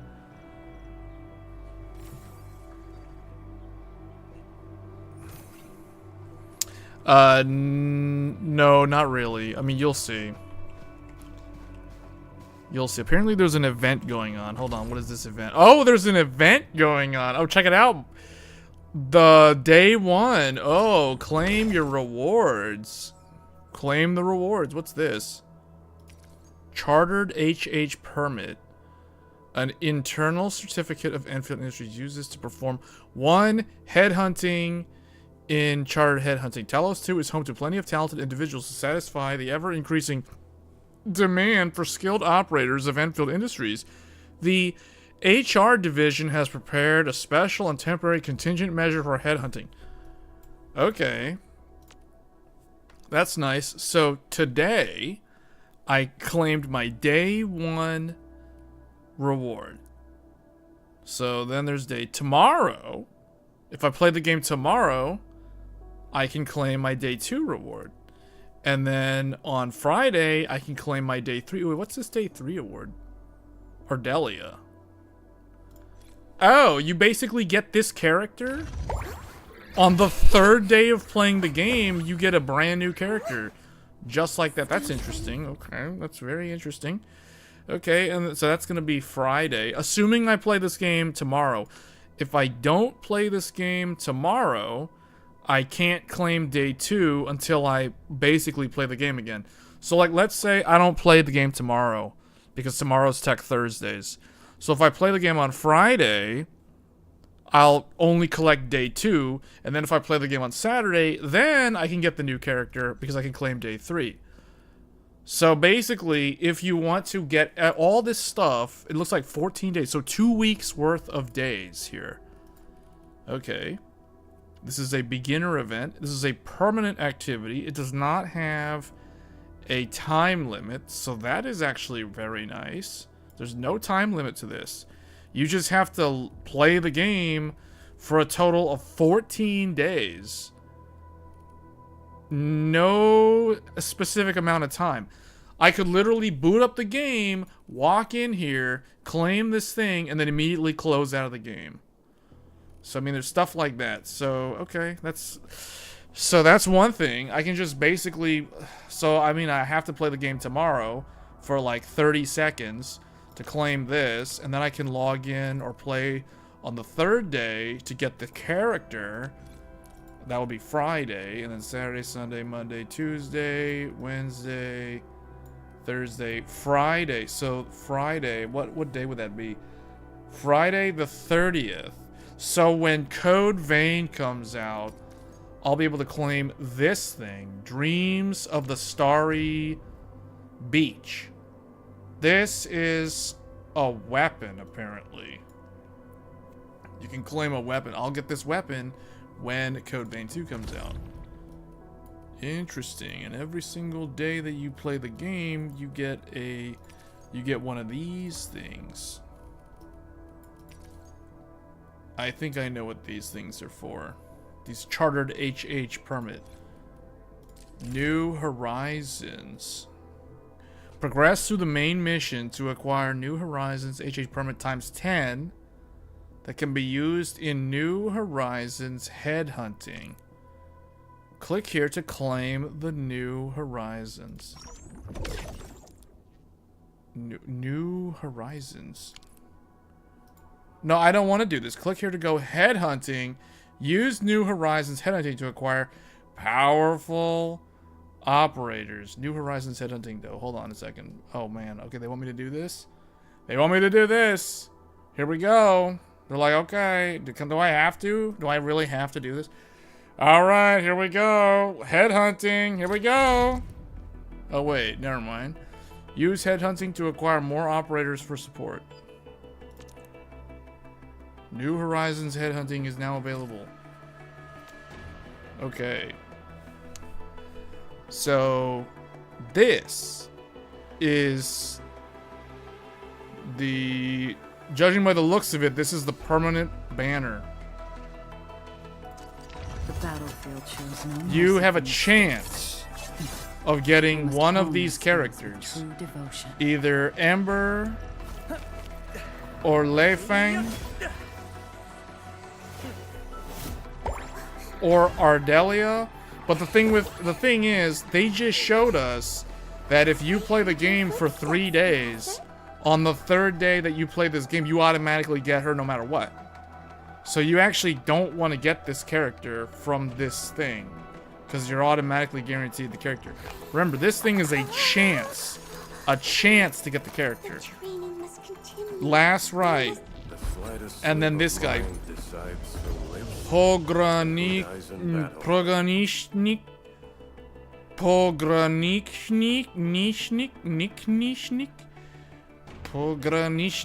This guy, one of these five.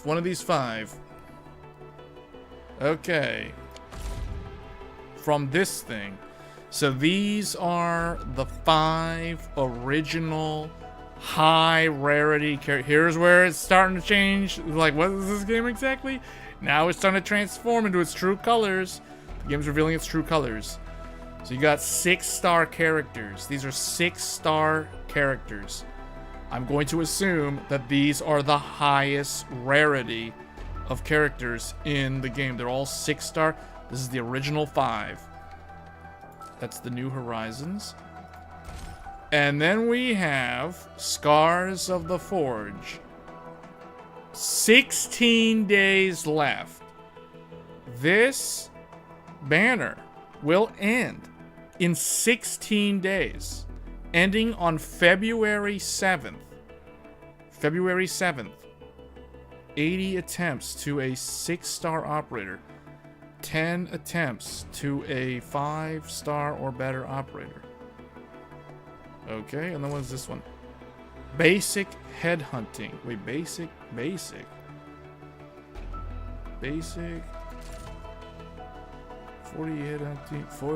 headhunting to get a 6-star. Oh, okay. So basically, what does this require? Chartered and New Horizons? Basic. Okay. Okay, so I was a little bit wrong. Okay, so this one, this is the new player. This is offered to people who are brand new to the game.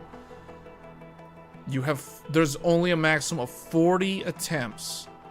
You can do 40 attempts in this one. After 40 attempts, this banner disappears forever. This one disappears on February 7th. This is known as the limited one. You know how limited time it has been shown in marketing studies have shown that if a store makes something limited time, they sell a lot more of it. If they declare it as limited time special edition, it makes people want to actually buy it, as opposed to if it was like a permanent thing. This is the price. You know, whatever. So this one is the permanent one. It says in the top left, permanent basic headhunting. 80 attempts to a 6-star, 10 attempts to a thing. Okay, and it's got the 5 original characters. So you got the 5 originals. All right, let's take a look at this one. This one is good for 16 days, starting from today, and that timer starts now. So tomorrow it'll say 15 days remaining. So this one... What does this say? Levitain, 6-star. The drop rate, the chance that you get this character is 0.8%. 0.8% base drop rate. For these other characters is 8%.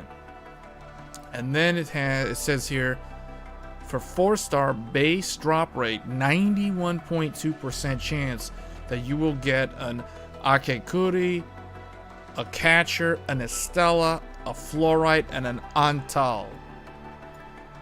So, okay. Oh, wait, what's this? So, wait, what? Removal rules. This is a chartered headhunting banner. You can use Firewalker's Trial HH Permit or Firewalker's Trial or Chartered HH or Oro Barrel to perform headhunting. The rate up 6-star operator Levitain featured in this chartered headhunting banner will stay in the all available operators list of chartered headhunting for 3 chartered headhunting banners, including the current one. Before being removed from the list, the 6-star operator Gilberta available in this chartered headhunting banner will stay in the all available operators list of chartered headhunting for the thing. Okay, so the 6-star operator Gilberta. Who's that? Gilberta. Who's Gilberta? Oh, it must be one of these two. Levitain, Gilberta, and Yvonne. The 6-star operator Yvonne, available in this chartered headhunting banner, will stay in the all available operators list of chartered headhunting for 5 chartered headhunting banners, including the current one, before being removed from the list. Once removed, the above 6-star will... Okay. You gotta be very careful when you have to truly comprehend what is actually going on here. Wait, you guys actually don't see this, huh? That's interesting. I just now realized the stream doesn't see what I'm seeing. You guys don't actually see this little... There's like a window that's on the screen, but you guys don't see it. That's weird. Huh. So when I click on this detail button, it brings this up, but you guys don't see it. Only I see it. Basically, it just shows, for those that are wondering what this is, it's just showing me like a table and a description of like how it works. So it's explaining the drop rates and the percentage chances and all this stuff. Urgent recruitment after performing 30, you will receive 10 bonus. Da, da, da, da. Okay. Perform a total of 60 headhunting to receive bonus headhunting dossier. And dossier will automatically send to your valuable stash once. Okay.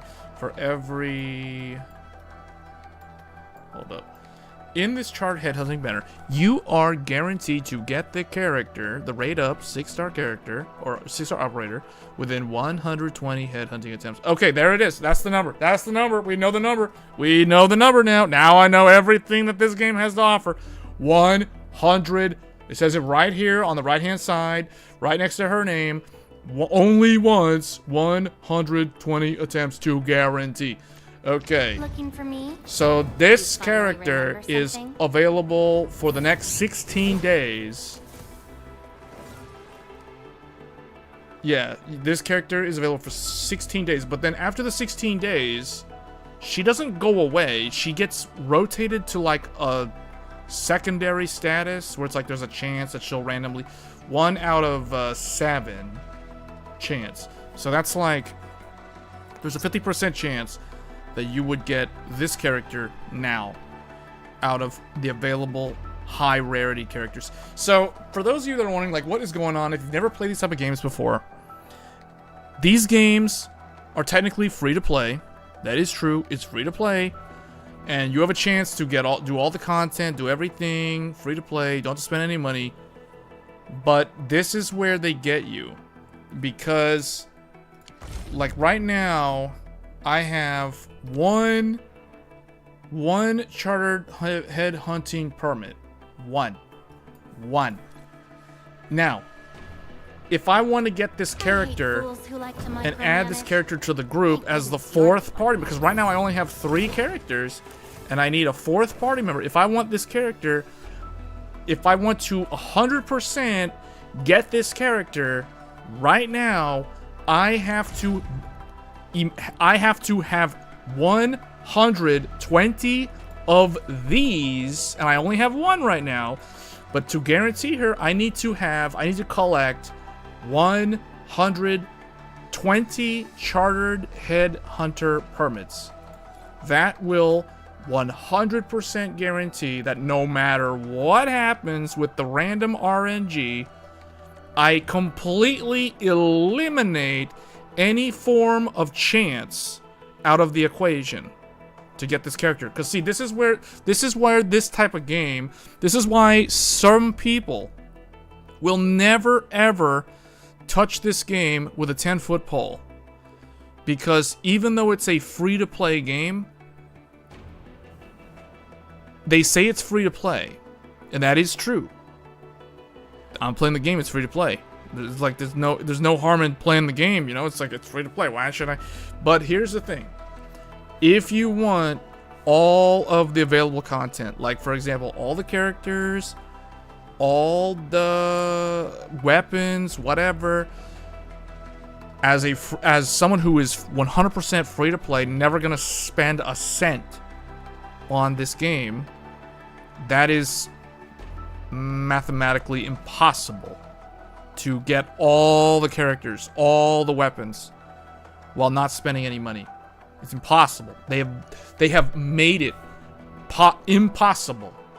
Impossible. Because look, if I want this character, I need 120 of these things. Okay, well, how am I going to get 120 of these things? If you haven't figured it out yet, there's a couple of ways. Number one, you can keep playing the game and keep grinding these as rewards from the content offered in the game. The other option, you guessed it, spend money. Spend money and you will get these things.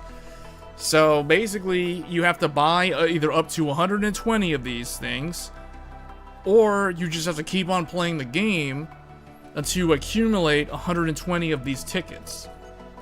That is how it works. And it is possible to play the game, not spend any money, and get 120 of these things and get the characters. I mean, that is true. Now, there's a luck aspect to it, and this is where the gambling part comes into it. Although it's kind of gambling, but sort of, I mean, okay, it's sort of gambling. You can chance. You can take a chance and hope that you just use this one ticket, like the lottery ticket, play the lottery, maybe we'll win.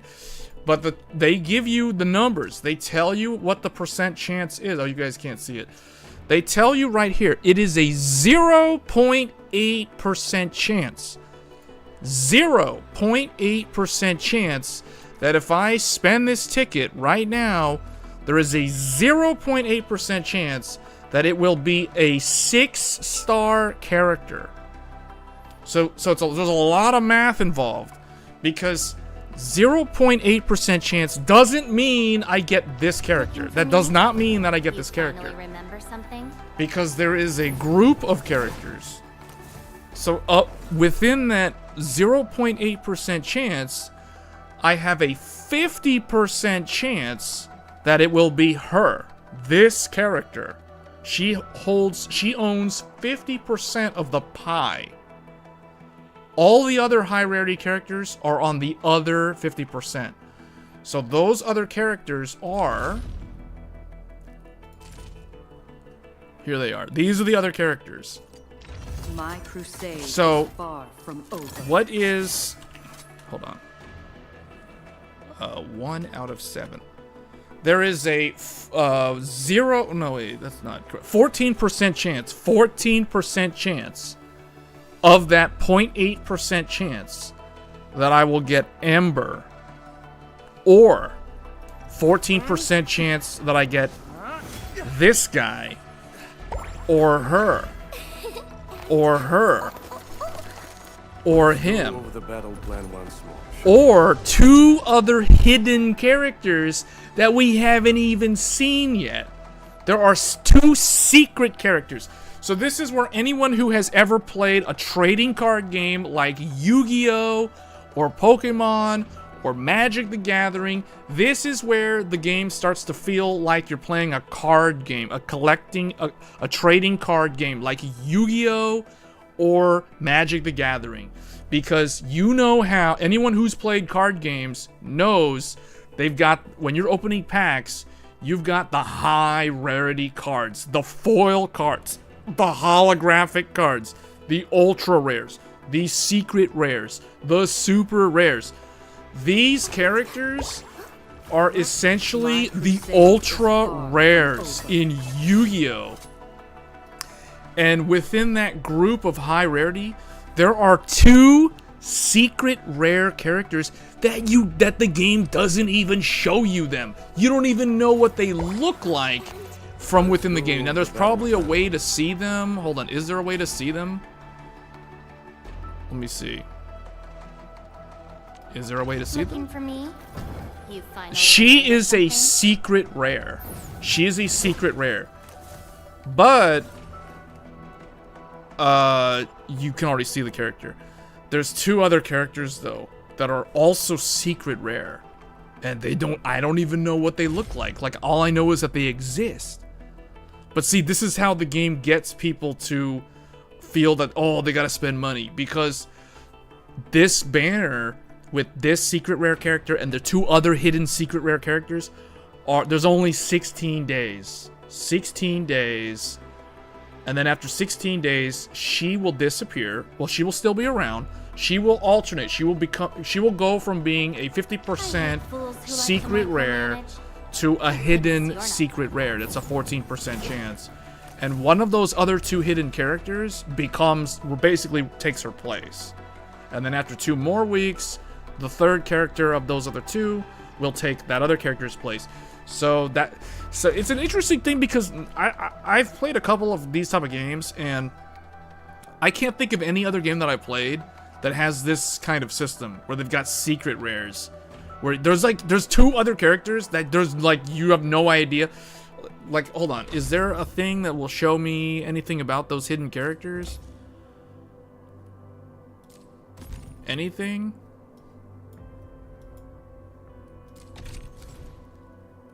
Oh, I can claim some stuff. Oh, another one of these. Firewalker's Trail Headhunt Permit. What is this? A limited time thing uses to perform. Okay, Scars of the Forge. Scars of the Forge. 16 days. So basically, I gotta play this game every day for the next week until the 7th day to claim all these rewards. Okay. But see, this is how they incentivize you to play the game. Because it's like, this is the current generation of gaming. Like, so much of modern gaming is what you guys are watching right now. Like, this is modern gaming. This and Fortnite skins, and League of Legends champions and champion skins, and loot boxes. That is the current state of modern gaming. That is probably 80% of the gaming market is this type of gaming. The remaining 20% is stuff like Night Rain, Monster Hunter, you know, old school Counter-Strike, that kind of stuff. But like, this is really what modern gaming is. Oh, you can actually, okay, so you can play as the character. So they have that, more activities. What's that? More activities. Progress through the main mission to unlock more events. Oh, you can see the hidden characters. One of them is right here in the upper right. The girl with pink hair with the 2 guns, she is one of the secret rares that is not shown. And then the other one is this girl over here underneath the main character's right foot. That's the other secret character. So they are actually shown in the game. It's just, okay, so let's do this. Start drill, let's go.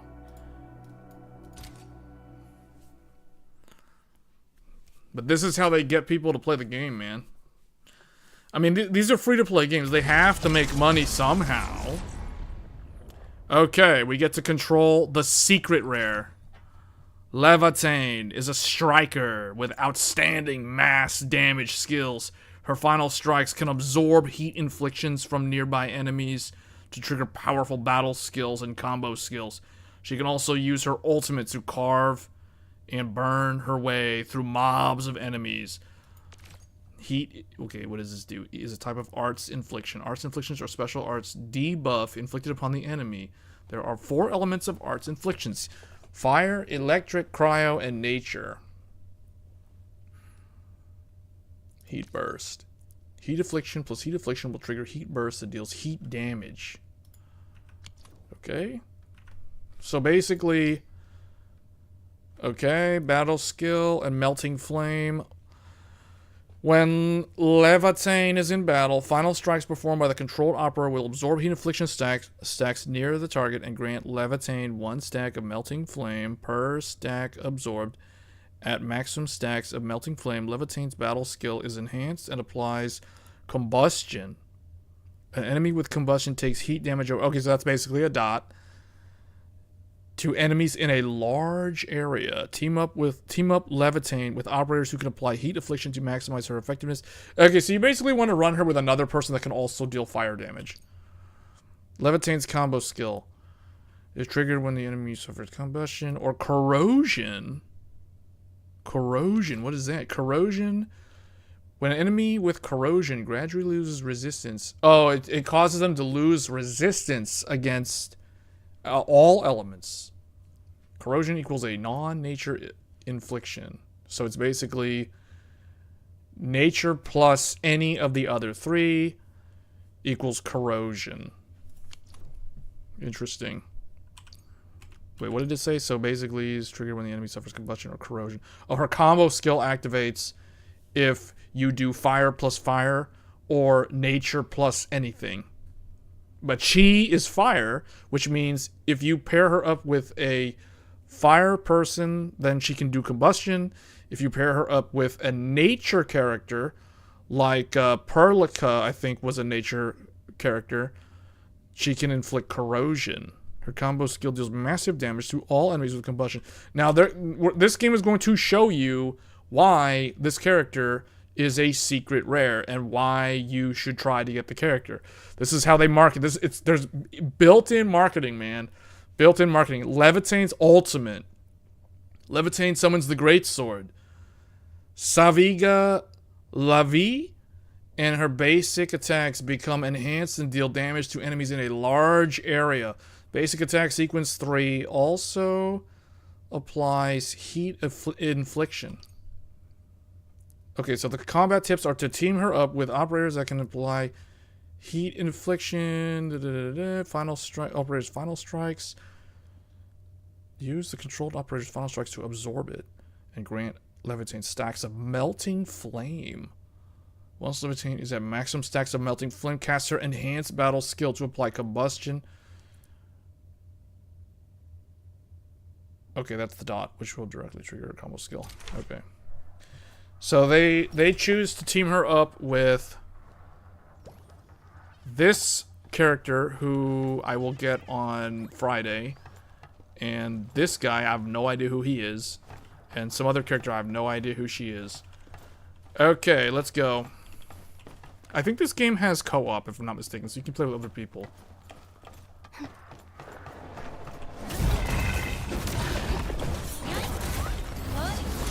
Okay, let's see. Nature. Oh, there we go. Oh, man, I can see corrosion. There's corrosion on all of them.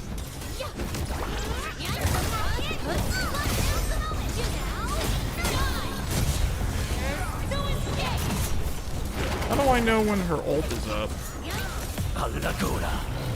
Oh, man. Okay. Is that a heal?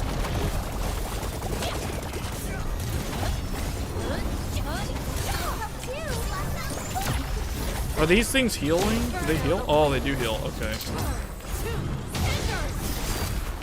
I shall bring darkness. Does that make her sword spin around? Oh, okay.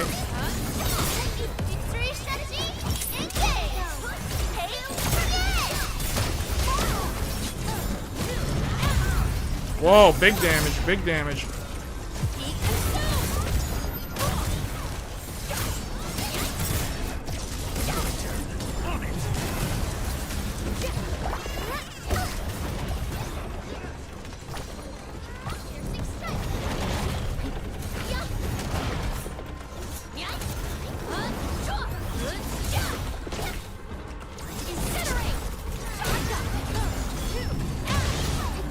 Combat drill complete, okay. I like how they just kind of like stand around. How do we get out of here? I hate fools who like to micromanage. Wait, hold on a second. What did they... Looking for me? What You sort of... finally remember How do you check... something? Oh, you can't see the gear? The sword, level 80. Level 80. They all have level 80 weapons. And they're all level 80. But it looks like the maximum level in the game is going to be level 90. Level 90's max level. This guy is a 5-star character. She is a 6-star character. Come on, let me do something. She is a 4-star character. I hate fools who like to micromanage. And a 6-star character. Okay.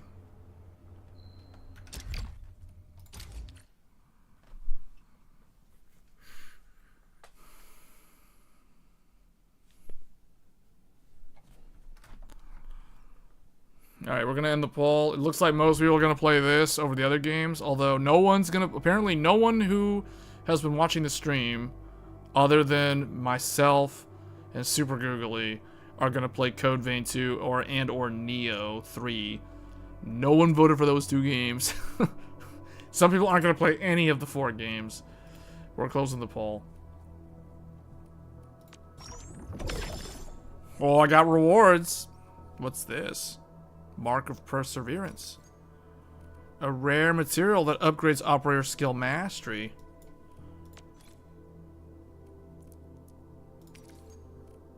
An artificial material often used for recruiting operators.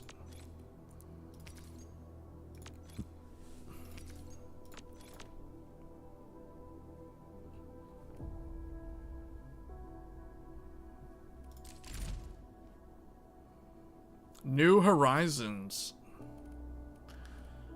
Beginner event. Progress through the main mission to acquire...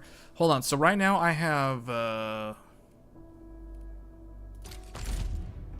So right now I have... One of this equals 10. Now, okay, there's the 10x urgent recruitment thing. So the New Horizons one here, it says... One New Horizons headhunting 10x permit. So this means that you can only do this one in batches of 10. What is this? 40 headhunting attempts to get a 6-star weapon of choice. So you can, once you do 40 of these, you can pick any one of these you want. Oblivion, Sundered Prince, Thermite Cutter, Former Refinery, Valiant. So what is this one? Critical rate and strength.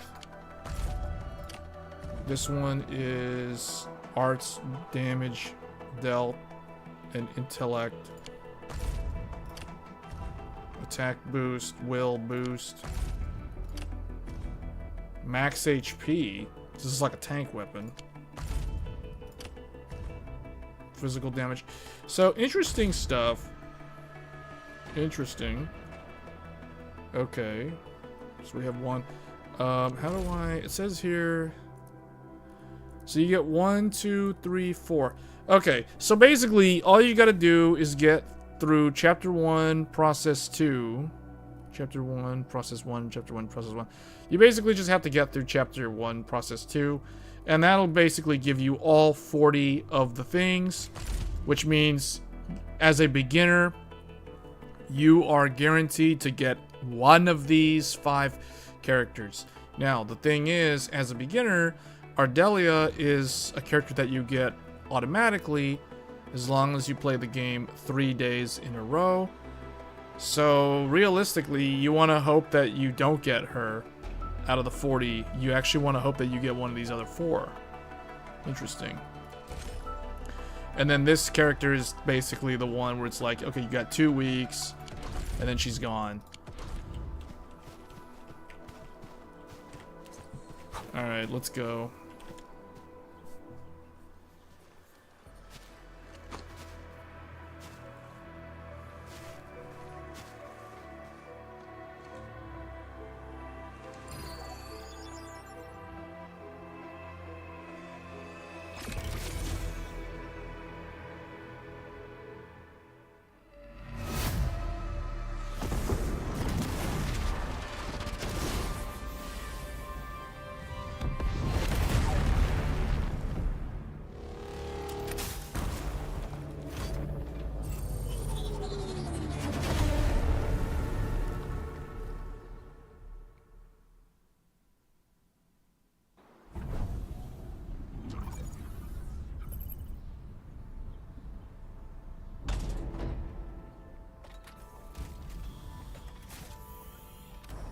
Woohoo!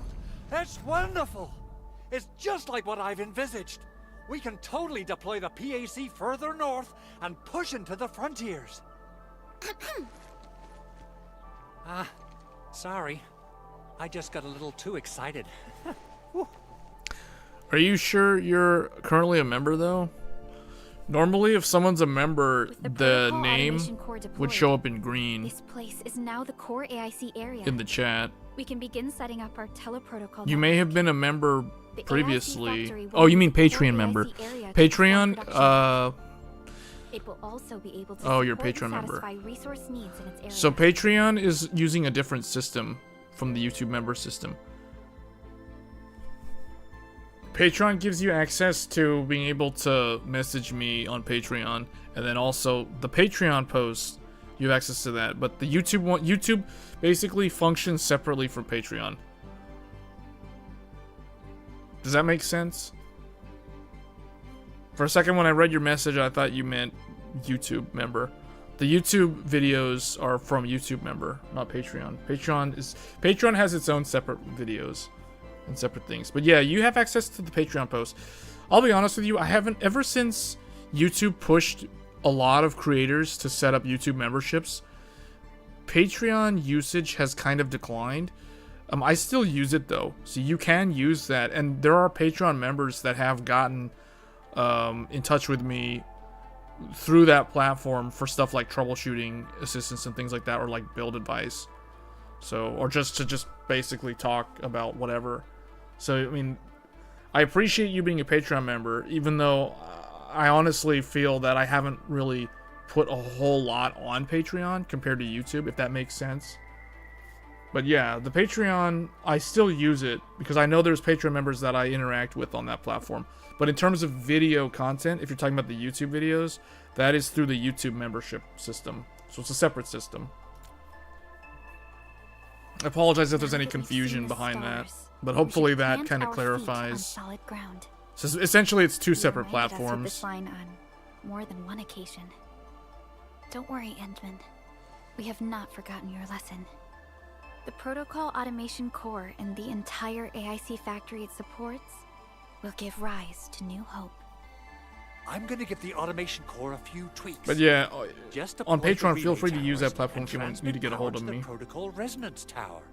This will let us force restart the Originium power facilities within the hub base. I've allocated a batch of relay towers. Because that's the one thing about YouTube. With YouTube, YouTube's weakness is that YouTube does not function as a very good platform for people to like get help from me on like build advice or things like that. Whereas Patreon is actually much better at doing that because of the messaging system. Where YouTube used to have an inbox system. I don't know why they got rid of it. They got rid of it years ago. This is probably, it feels like almost 10 years ago. But YouTube used to have an inbox system where people could send others messages. But they got rid of that. So nowadays we have to rely on third-party tools like Patreon and things like that. I mean, there is also the Discord. The Discord is also free, so I'll put that out there too. The problem with Discord is because it's free, oftentimes a lot of people that use that platform will just kind of like throw whatever they want in there to the point where it ends up diluting the usefulness of that platform. So what ends up happening is if somebody is posting in the Discord channel, oftentimes if they need help, I won't see the message because there's just too much, I don't want to say spam, but there's just too much other people in there that are just posting messages very quickly, and it's like oftentimes I just don't see the message in time. But yeah, Patreon is the best one for like trying to send me a direct message.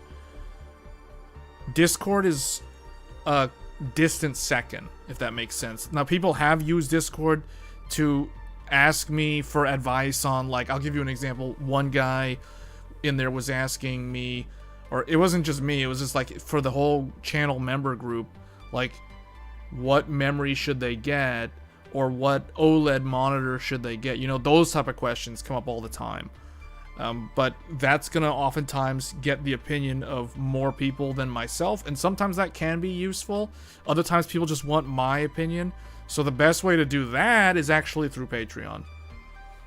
That way it kind of filters out everyone else's opinion. If the person asking the question doesn't want others' opinions, if they just want my opinion. So that would be the best route to go that way. But yeah. Yeah, I don't know why YouTube got rid of the inbox system, man, because I used to use that a lot, and when they took it away, I'm like, now there isn't really a way, because people can leave a comment on a YouTube video, but oftentimes I don't see the comment, because the problem is, as you can imagine, with all the videos out there, I get comments on various videos every single day, so oftentimes it's very hard to go through all the comments, because oftentimes there's just a bunch of like random, I don't want to say useless comments, but you know, they're comments that are people just commenting about whatever the video was about or something in the video, or they put a timestamp in their comment for a part in the video that referenced something, and so it's like I have to scroll through all these comments to the point where it's not the most optimal way. It's not a good way for me to go and address like questions because it's just too much noise, so to speak. So that's kind of the main thing I use Patreon for, if users have like specific questions. Otherwise, yeah, the YouTube members only program, that is really, it is a way to support the channel. Though the videos on the members only videos are, my goal with the members, and this is kind of a news public service announcement for everybody watching this, like my members only videos are not videos that are meant to hide like knowledgeable things from the general public. The goal behind the members videos is really just to kind of like show more behind the scenes things, random stuff that I might be like messing with, or it's like, oh, this is my build update, you know, this is my current stream setup, that sort of thing. It's never going to be stuff like a memory overclocking tutorial or a CPU overclocking tutorial, because my goal with this channel is any sort of informational thing that I feel the PC community can benefit from, I'm not going to make that locked behind a paid wall. Like, I don't do that. So anything that I feel is beneficial to the PC DIY community, that is going to be completely free. So don't expect like how-to videos to be locked behind the members only channel. That's not the goal of the member only videos. So if anyone was wondering if someone's not a paid member and they're wondering like if the paid members are getting access to custom overclocking tutorials, they're not getting that, because that's not what I want to do. That's not what this channel is supposed to be. I'm not going to hide like elite information, if you will, behind a paywall. I don't operate that way. It's more of just like extra stuff that, you know, it's not going to give someone an unfair advantage in terms of like an overclock or something compared to people who don't have a paid membership. That sounds awesome. How does it work? Oh, you can treat it as a form of facility printing based on the properties of Originium. As for what the automation core can really do, this is just the tip of the iceberg. I have been thinking about throwing some of the retro console stuff that I've been toying around with on the members videos, though. Like, for instance, I recently fixed a PS3. We were talking about this earlier on the stream with the Blu-ray. So my PS3 was not reading DVDs unless I was laying it down horizontally. So a video where I talk about that type of problem, and this is what I did, and hey, this actually fixed it, or this might not work, but I messed around with it and I got it working. Some kind of unofficial off-the-wall stuff like that, that might end up in the members videos. I'm kind of trying to figure out what would be a little bit more interesting, as opposed to, oh, look, this is my build update, like this is what my computer looks like currently, I changed this SSD, or I added 2 more SATA SSDs, or I swapped this GPU and put it in this computer. You know, those are the type of videos that are going to be in the members videos. Because you'd be surprised, some people, they just like watching behind the scenes content like that. And I feel like that's the type of stuff that belongs on a members only video, because why does the general public care about that most of the time? You know, like they're kind of here to see what I think about a specific motherboard or something like that, or like a how-to video. By using the reverse internalization technology, the automation core can serve even greater purposes. But right now, let's focus on the problem at hand.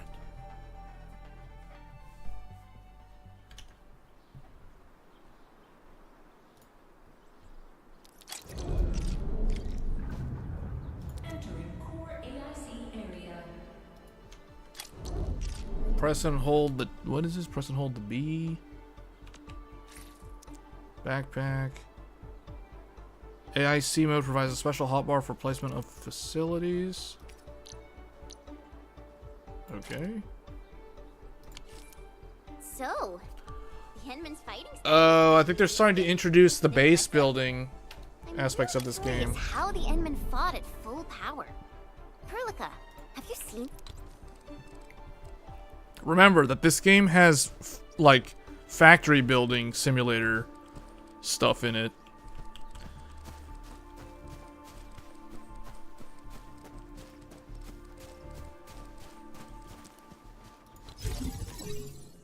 Relay power station.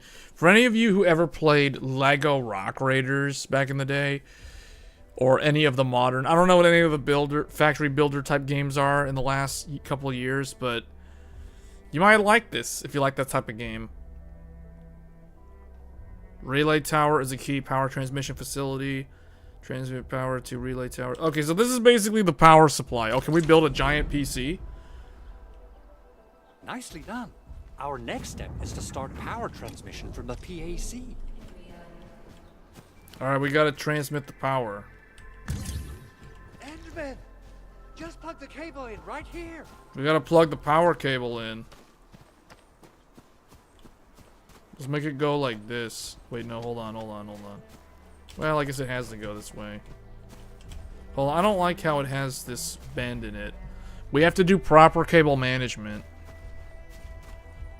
Go like this, 90-degree angle. Oh. Wait, whoop. Okay, 90-degree.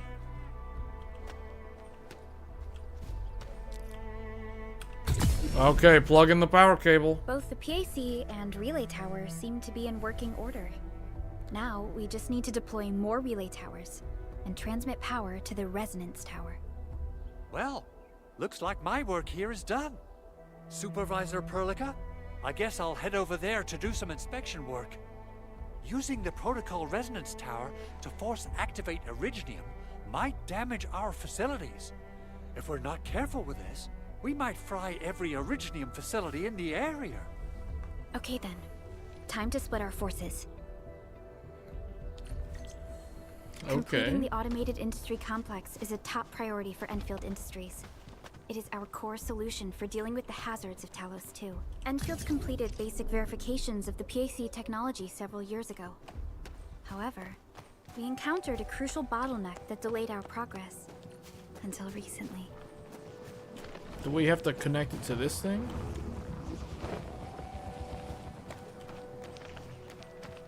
Alright, here we go. Connect it up. Wait, do I have to build something first? Hold on, something's not right. Hold on, wait, hold on. Cancel that. Start power transmission from the power relay tower, then place the next relay tower at the target location. This is like a factory builder. Well, it didn't work. Why wasn't I able to connect this thing? Already has power with its facility? Oh, then I need to build the next tower. How do I...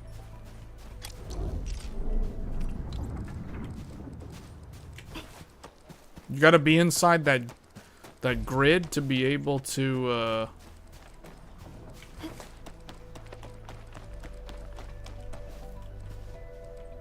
like this? Then I have to plug in the power cable. This is a gacha game. I just explained the whole gacha system. I guess you weren't here when I was talking about it. I basically gave the whole rundown on how the gacha system works in this game. It is a bit different from other gacha games, though.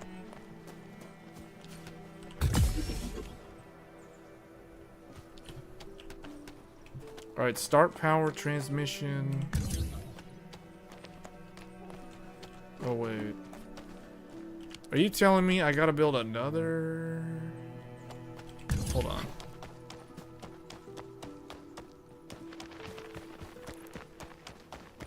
I gotta build another one of these? We're almost there, Endman. Ah, it's not gonna make it. Okay, so you do have to build another tower.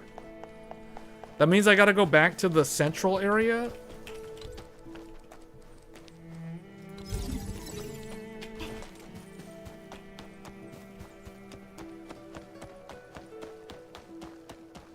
Who here has played a gacha game before? A bunch of people voted for this game earlier. A bunch of people voted for this game.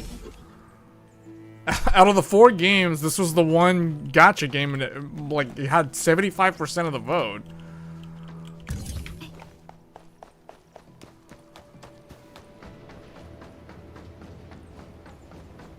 Alright, plugging in that power cable to that power supply.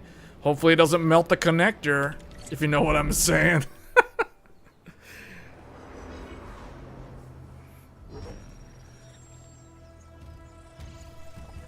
This isn't using a Molex connectors. This is not micro fin Molex. This is some heavy duty. They got that heavy duty power plug. No worrying about melted connectors on this one.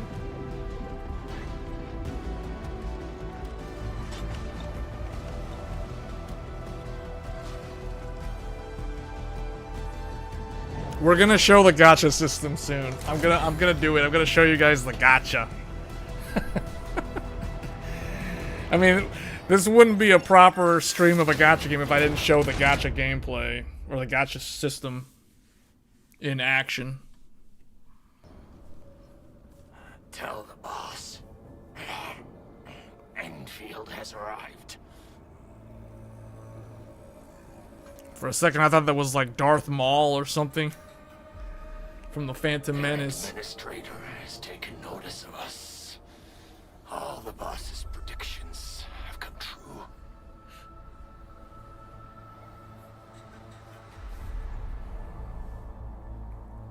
Good. Connection interfaces look normal. I was worried about compatibility issues between our old and new equipment. I thought you Enfielders would never finish that project of yours, but you just deployed it in a flash. This tech is incredible. We now only need a single night to construct a proper shelter in the wildlands. This is the future that we want to achieve with our AIC factory technology. Keep saying AIC factory. I keep hearing AI factory. Made a major stride forward. You did a great job, Big Owl. Oh, I mean, Mr. Andre. Oh, why so polite today, Master Chen? You got my feathers tingling and fluffed. I can hardly recall the last time you called me Mr. Andre. I've always been like this. Endman, Supervisor Perlica, power is back online at the hub base. Thank you so much. Roger that, Director Chen. The automation core is working well. Perhaps we can run a few more tests. Is there anything else we can help with? Yes, we could definitely use the support. The comms node is still under repair, so we can't contact other regions yet. And we're short-handed across the entire hub. Right now, the biggest problem is the Originium byproduct processing center. If anything happens to that place, the results could be disastrous. I'm forwarding information on the site to you.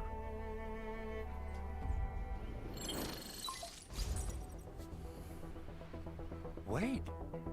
The Angeloy wouldn't cause this kind of damage. Maybe the Landbreakers had their eyes on something inside.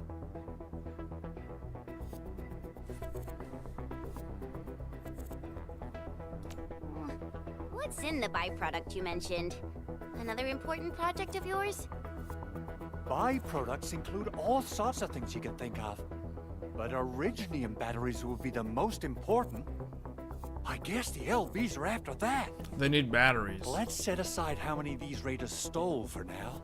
The worst part is that they know little about the safe handling of flammable and explosive materials. Things will be catastrophic if they accidentally set off an Originium explosion. Someone must have planned and coordinated this Landbreaker attack on our base.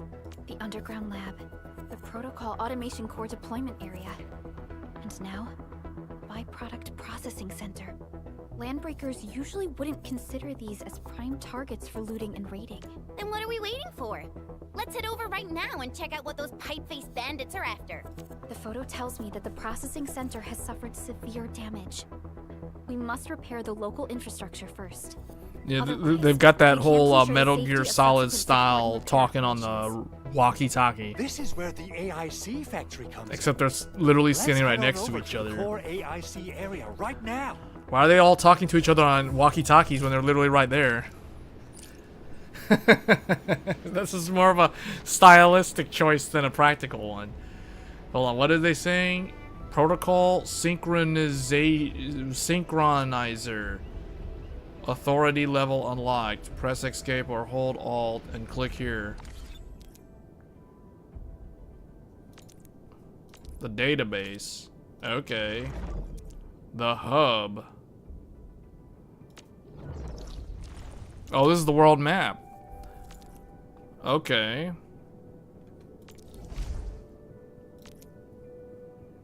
So you can fast travel. Entering core AIC area.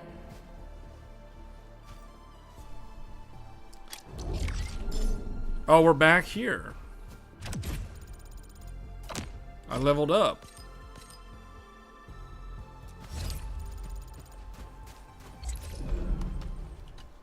Judging by how bad that gate looks, the facilities inside are probably damaged too. We must prepare some You know, materials they for made carrying this out guy emergency be like an repairs. owl, but the I thing is, recommend why the does he Regal have... Crust. He shouldn't have... It's They the shouldn't most made him common have, like, material for fingers like a producing all human. kinds He of should have just machinery had and his wings. The very nature of Originium With makes it feathers. the quintessential material for industry and engineering. Wow. If it's that useful, I'm guessing we've got a whole warehouse full of it, right? Yeah, we, just happen to have used up the local stash. Nobody expected that anchor fall to hit right in the middle of our base. There was so much damage that we needed to fix. That being said, we have to start from square one and do some manual mining. I'll prep various AIC facilities while you head out there and gather some Originium ore. You'll see plenty of ore formations and trees in the wilderness of Talos too. Since we lack proper gathering tools, I suppose we can hit them with our weapons. Nice. I guess it's time to show the Endmen my new moves. New moves? Uh-huh. Good. We have enough. Alright, well, because I was so busy mining ores earlier, I don't have to do this. I can skip it. We got all the ores. We can put this thing here. Okay. Oh, okay. Let's build more factory stuff. Refining unit. Oh, I feel like I'm playing StarCraft, not Starfield. AIC like Asus. No, I thought it was like AI controller or something. I don't remember what it actually means. Oh, we're building more buildings. Okay. What is this? This is a pylon. Oh, wait. Whoa, this is straight up StarCraft, man. Electric pylon to power your forge and stuff. So does this mean I can build photon cannons for defense? Construction complete. We can now. Wait, hold on a second. This is like playing StarCraft. Once connected, I can turn on. Wait, hold on. Why is it asleep?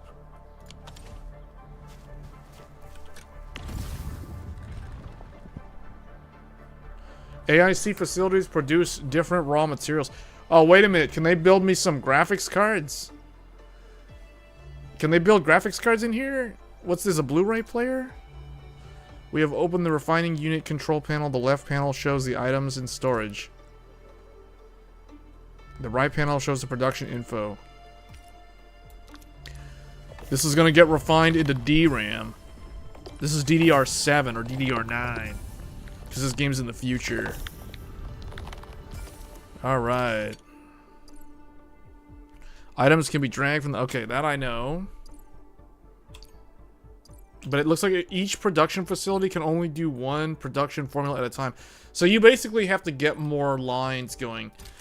So we're going to have to... Yeah, look, it keeps on creating it. That's interesting. So that's... Man, this is feeling like I'm playing StarCraft. Hold on, can we build another one of these buildings? So I can get more materials going? Endman, you're an incredible You need to start learner. making more DRAM. So, these are the basics of using the AIC. Keep them in mind, and they'll come in handy. Oh, perhaps incredible learner would be the wrong way to put it. After all, it was you who... forget it. Anyway, you can start moving again once you're ready. Now that we have these materials, we can still salvage the Originium machinery, as long as it's not completely destroyed. We better hurry. Big Owl? Besides those batteries, is there something else you're worried about in the processing center? Yeah, Chen. You got really sharp senses. Please direct them somewhere else next time. I actually left a set of parts and some key documents for the prototype's upgrades. If I lose them, I won't be able to wrap up my work on the prototype. Important documents?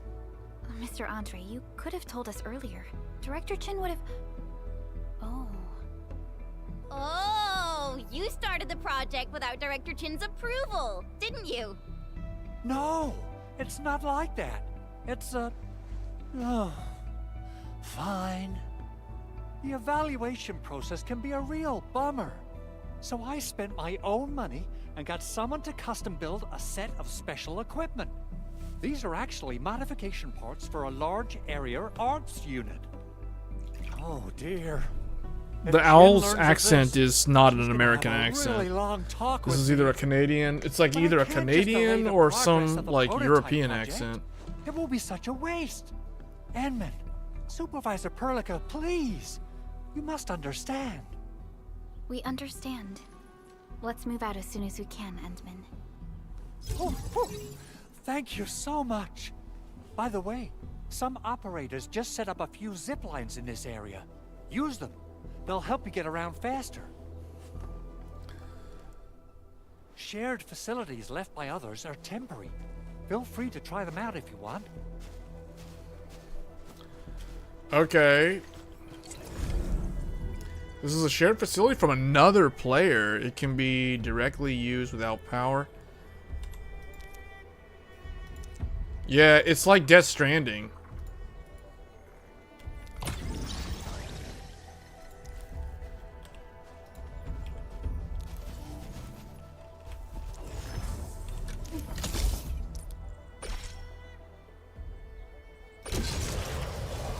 Yeah, this is like in Death Stranding. Remember how Sam goes on these things?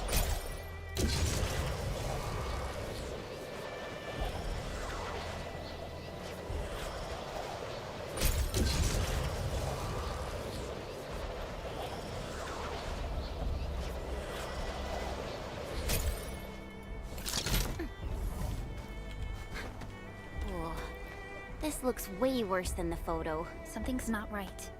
They smashed the circuitry when the gate was closed. Those inside probably want to keep everyone out.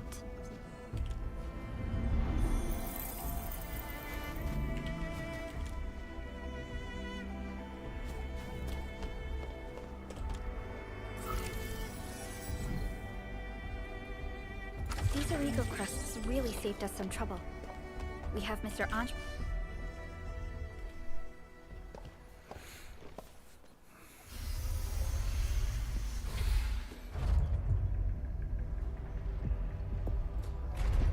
Look, the Landbreakers really turned this place upside down. They seem to be looking for something. Wait, don't tell me that the LBs are really after the parts. What would they use them for? I hope they have evacuated to safety. Perhaps we should do another sweep, just to be sure. Give the area a scan, Endman. The scanner might be able to locate some useful information.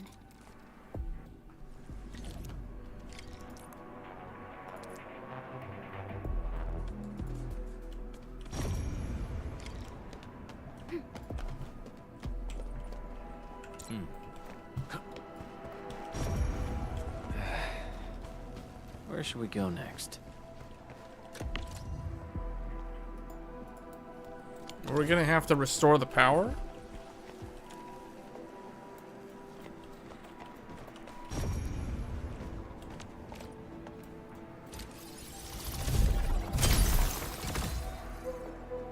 Or a recycling station?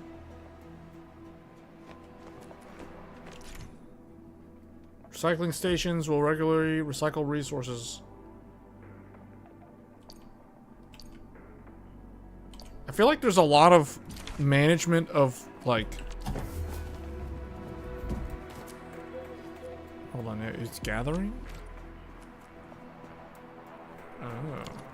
There's a lot of, like, management of these different type of things.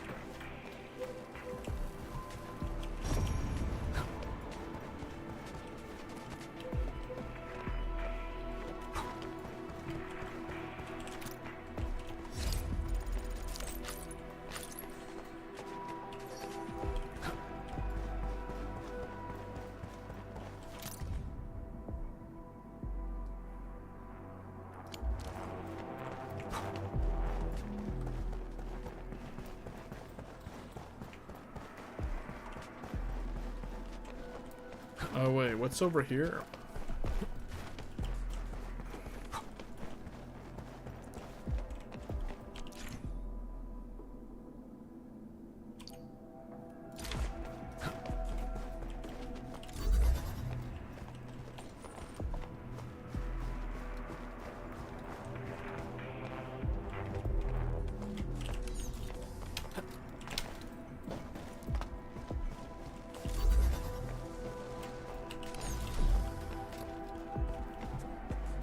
Yeah. Puzzle solving.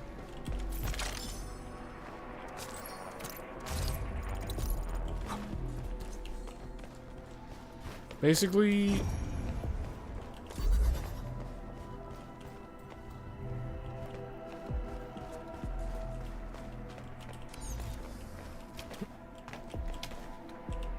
looks like, oh, you can get up here. Ooh. What is this? Mysterious entities that emit strange sparkling lights. They may be found during exploration. A range of special properties. Some can move on their own, while others are good at hiding and can only be revealed by scanning.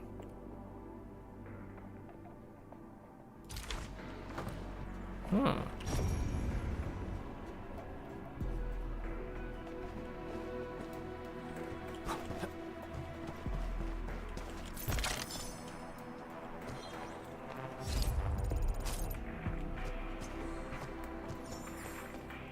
I like how the NPCs will also go and pick up the items.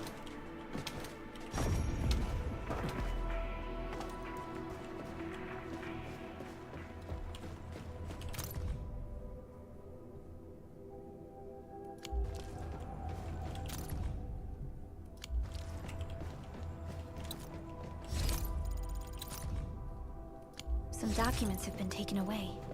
But what about the parts? Someone has flipped through these data files. Were some of them taken away? I see footprints. The footprints lead deeper into this facility. That would lead to a dead end. We should hurry up.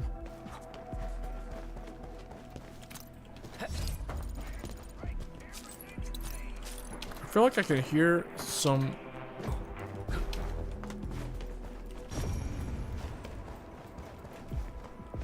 The landbreakers lingered here for quite a while. No signs of combat. Likely a failed stakeout or ambush. There must be somewhere. Boss wants the crate. Oh, God. Search this place again. Keep looking. I'll poke around in other places.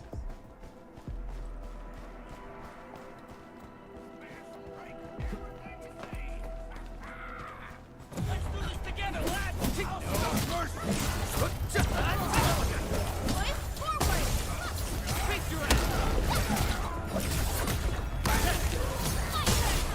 Once known, be dead.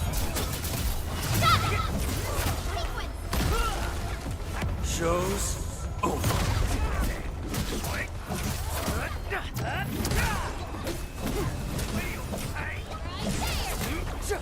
Outstanding technique.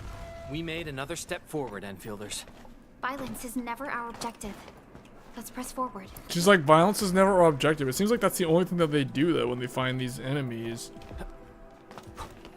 A blade unsheathed, its lift unleashed. All variables within estimates. I think the game is on mobile. Actually, you know what? I'm not sure if it's on mobile. I think it is. I think it is on mobile. Good work, everyone.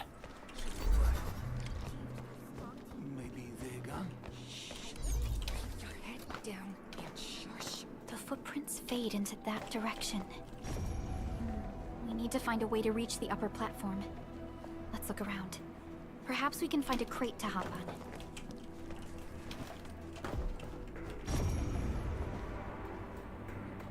Is there something in that crate over there? Is this like a hidden?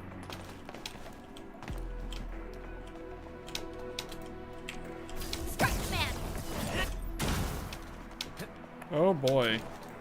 Collision detection. He got stuck there. That was almost an infinite fall.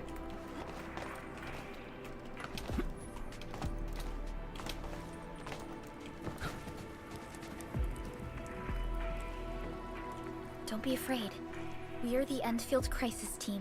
Yeah, we totally defeated those landbreakers. Oh, thank you all. Our security cameras found the landbreaker mobs heading this way. We stopped our work immediately, then took this set of equipment and the accompanying technical documents with us. We got no idea what it's for, but the packaging label says it's top priority. It's covered in Enfield logos. You came for this, right? Guess we really did save something important. This is it. This is the set of prototype parts that Mr. Andre mentioned. Thank you. The two of you acted in a decisive and timely manner to save a key asset of Enfield Industries. Great. Oh, we also found a few other things.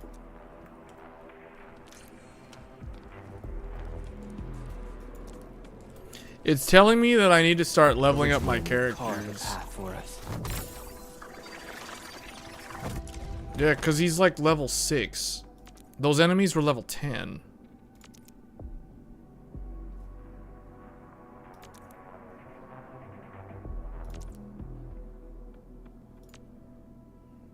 Yeah, it's basically saying you should level up your characters. She's level 5, they're level 6. Since the landbreakers are gone, we should start the emergency repairs. They should last until the base sends more people and materials for a proper makeover. You know, we really appreciate all the help you gave us, my Enfielder friends. Things look good for now.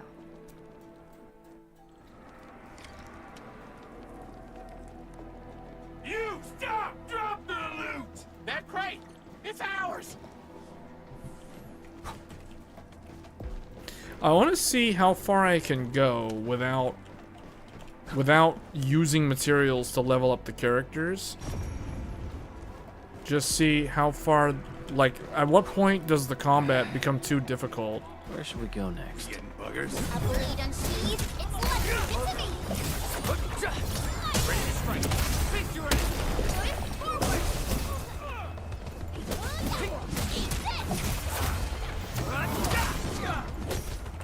Get crushed! Take him out! We are united as Take this! Gotcha!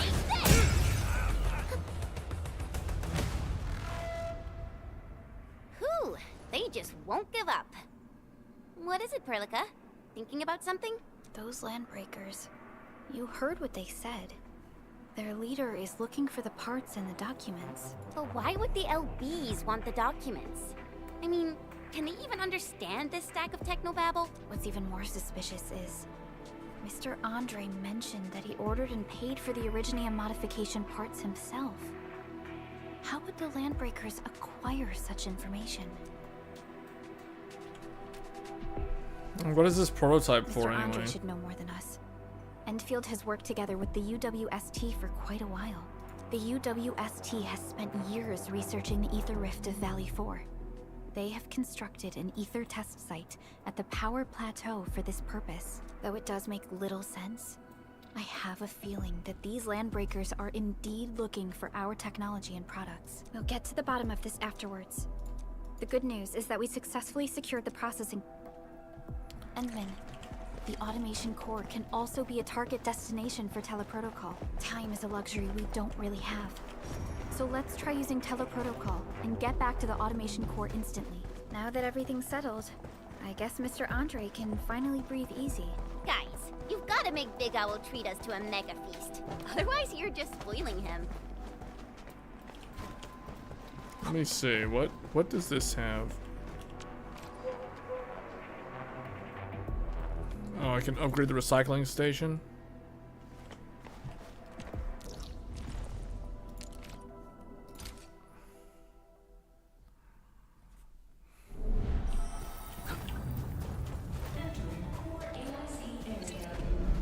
Mr. Andre, we found the things you need. We also met a few fortunate UWST crewmates who survived. Wonderful, Edmund and Supervisor Perlica. Oh, by the way, you probably saw plenty of damaged facilities in the hub area. Most of them can be fixed with Origo crust, and that will mean we need to gather a lot more. Oh, we're gonna need more ore. There's the Enfield portable Originium rig. Just deploy it on a mining spot, and it will mine the ore. Oh, okay.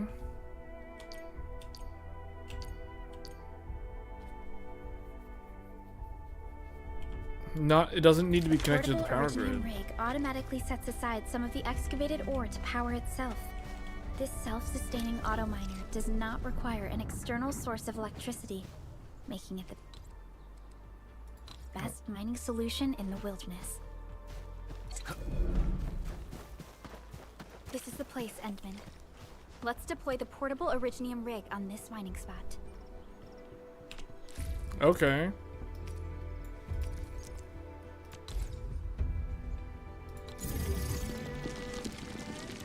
So wait, this is automatically mining. Hey, this is like Bitcoin mining. Check this out.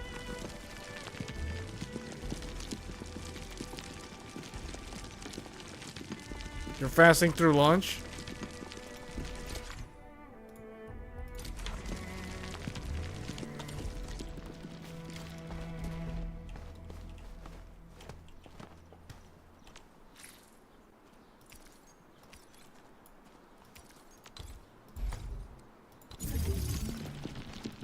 This is pretty interesting, man. This game does have some interesting things to it. This mining, like the base building and stuff. I don't know if that's what people who play these gacha type games really want in a game, though. We can now produce Origo crusts in batches. Just like before, we'll make them by putting Originium ore into the refining unit. Oh, I have to put this in. This is the mining rig. Oh, you just keep claiming them. Okay. This is like an SCV in like StarCraft. Look, I'm like an SCV or a villager in Age of Empires. I'm just gonna like transport the stuff back.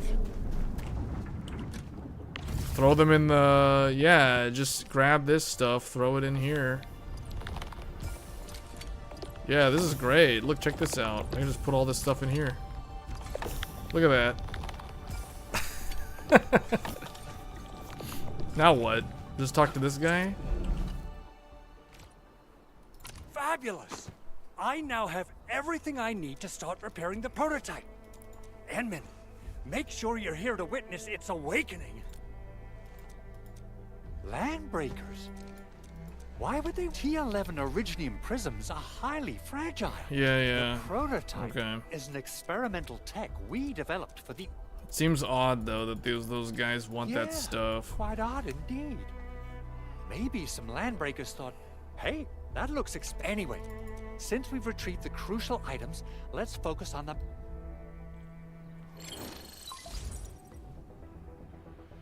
Endman, I received Andre's meta. The Arsenal is the objective of our next mission. The Arsenal? I can't get it. Our closest Enfielder is investigating the site at... Edmund, we got a high payload situation on our... I wonder if the crisis team could do me a favor and get me some of that Originium powder?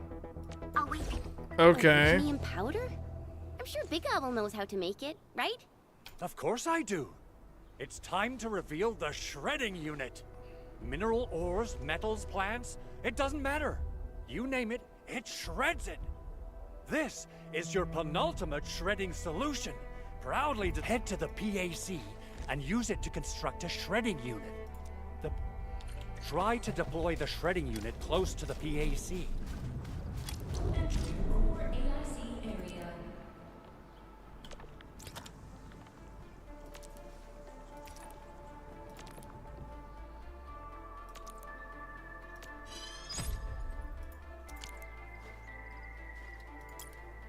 I am gonna forget how to do a lot of this stuff after like, you know, 2 days or whatever. Okay, hold on. I guess I'll just put it inside the pylon.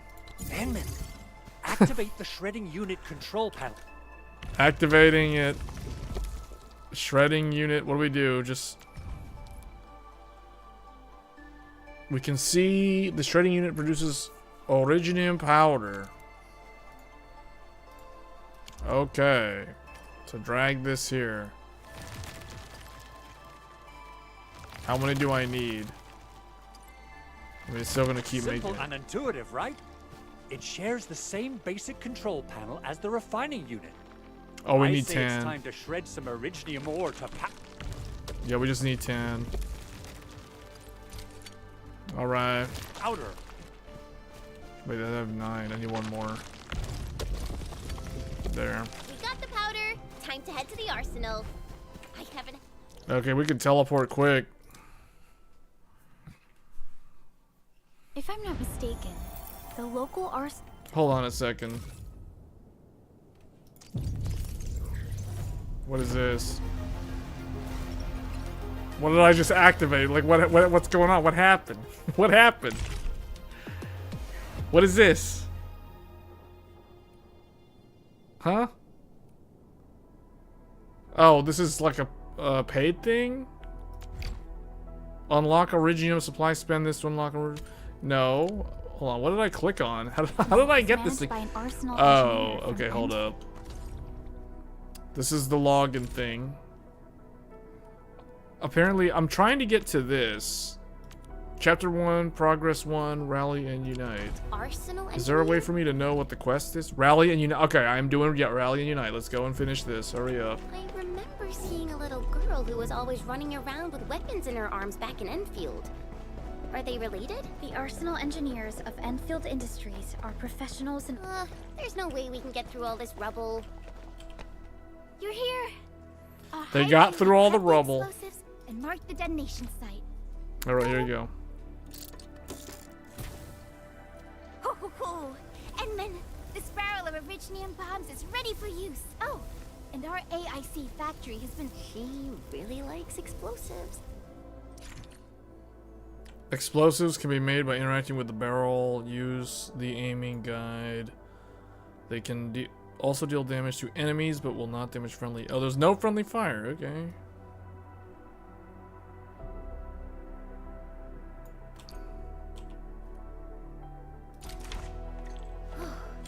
Alrighty. Hope I don't miss. What do I need to do? Oh, just throw it at that. Right on target. I give that explosion a 10 out of 10. Let me take another Chen, one. I remember you making quite a scene with some fireworks.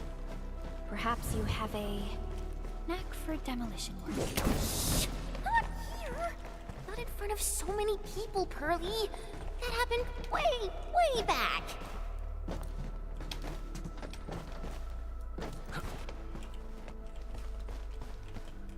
I don't know what. Okay, is there a secret item back here?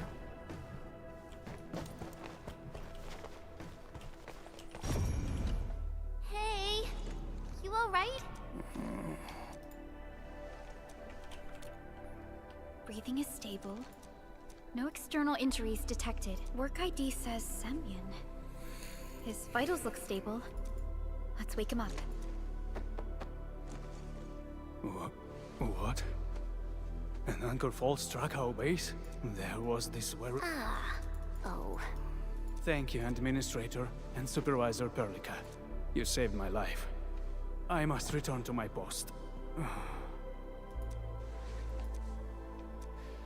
Fortunately, this arsenal still seems intact. Take a piece or two. It's my duty to make sure... Oh, do we get new weapons?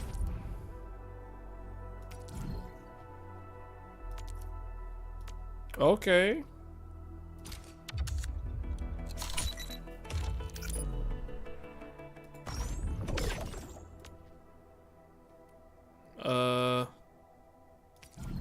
Okay. I'll get the ones that are whatever's like 50% off. We'll get these. Do I even need this? I don't know. Like who needs that? These two were 50% off. New weapon acquired. Originium will carve a path for us. Okay, finally I can change the weapon. Wait, he already had one? Wait, what? Not too shabby. Oh, this gives him a 34 base attack. Every weapon comes with a number of weapon skills that offer various attributes and bonuses. Defeated enemies may drop reactive substances known as essences. These can be attached to the weapons to raise the weapon's skill levels. Okay.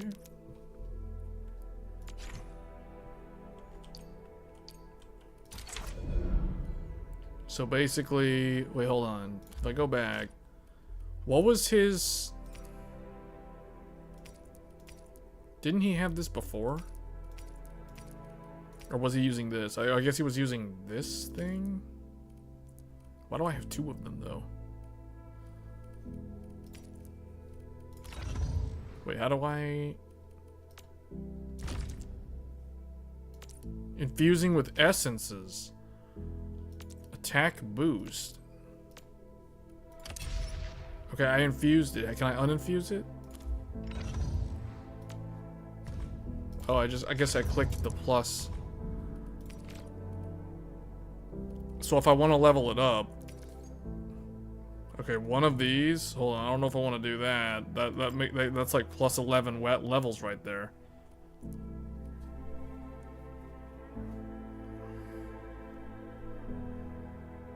Really? Anno 117 took up all of the gaming time?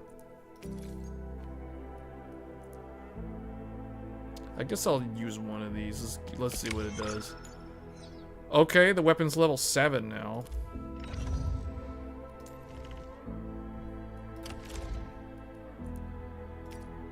Oh, okay, I can give her this one. Time to come up with optimum tactics for wielding this weapon. Can she get an essence?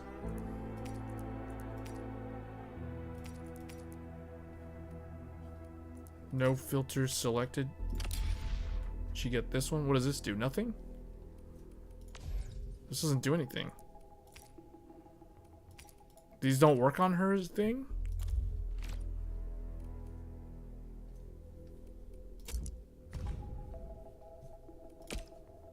Oh. One of these. Okay, now her weapon's level 7.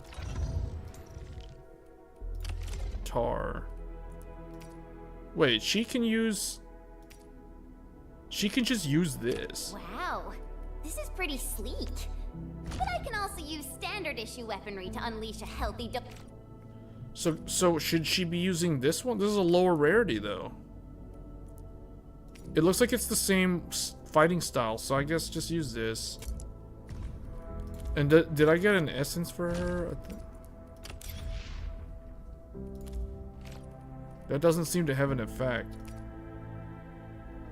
I don't know. I kind of feel like I know what I'm doing. Okay, so I've leveled up my character's weapons to level 7, but the characters themselves are like level 6. It puts my mind at ease knowing I still have some gear in stock. Come find me if you need anything.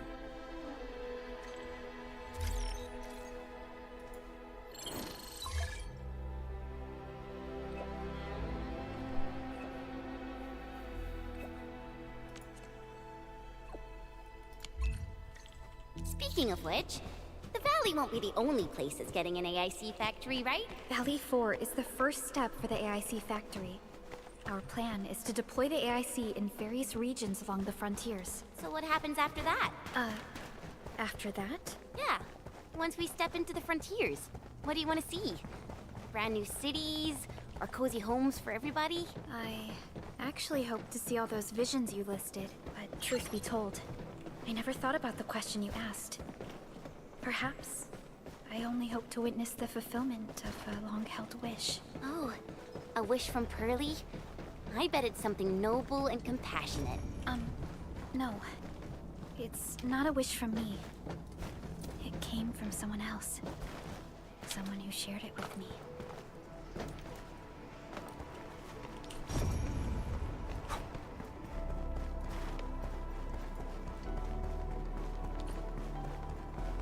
Oh, this is where we were at the beginning of the game. I'm trying to complete this quest so I can get the wishes and do the thing. And do the gacha thing.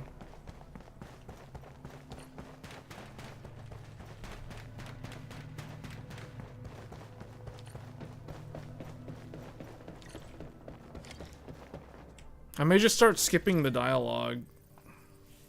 Where Winds Meet is the best free-to-play game you ever played. Activation success! Can you hear me? Hello? Are you there, my little buddy? What about this game, though? This game has base building wonderful. stuff. This proves my repair work was a success. This here is Operator Chen. This is Supervisor Perlica. And this is our Administrator.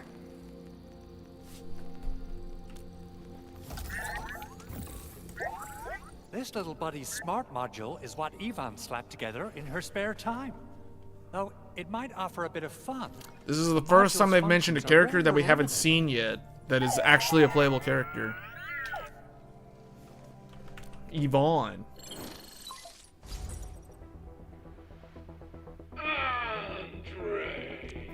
What? Is this a radio call? This voice message is triggered if some dummy performs a hard reboot during maintenance mode. Ooh, someone predicted Big Owl and all his silly moves. I don't know what you did, but it's gotta be serious. Get yourself over to my place and apologize. Also, bring my baby bot along.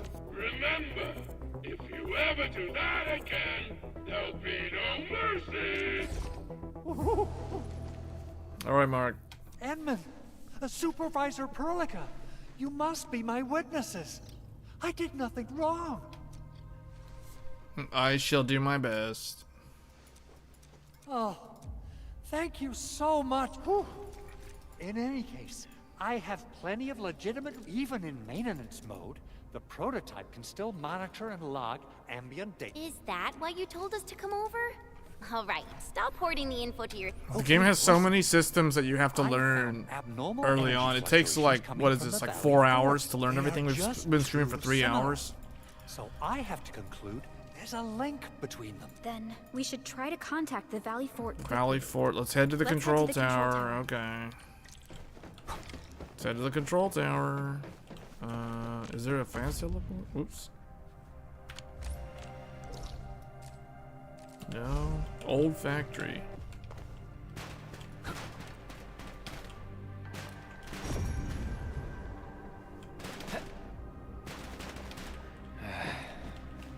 Where should we go next?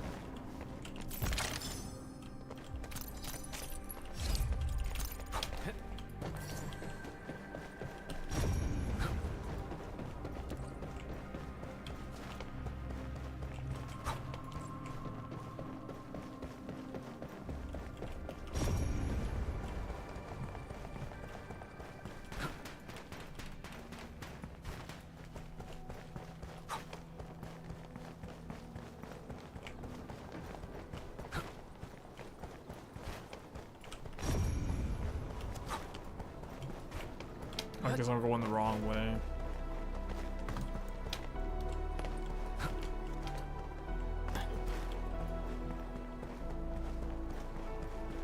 The movement in this game feels a lot like Star Rail, except you don't have jumping. I think Star Rail, no, in this game you have jumping. Star Rail, I don't think you have jumping.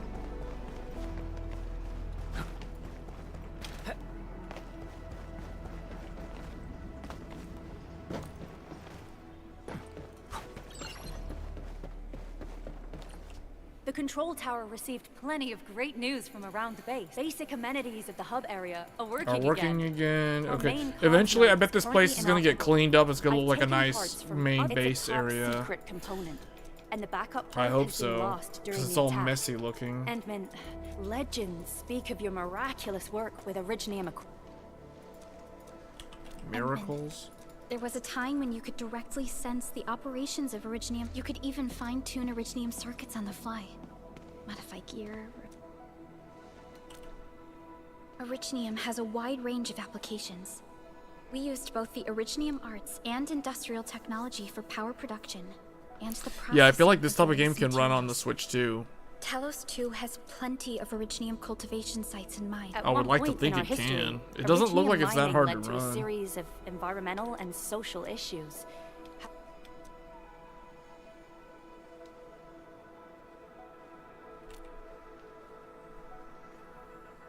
But the Endman has just been awakened recently, and wielding powerful forms of Originium arts will affect anyone's health. Let me try something else. Hmm? No. Fine. But if you feel any discomfort, stop immediately. We're all counting on you, Administrator.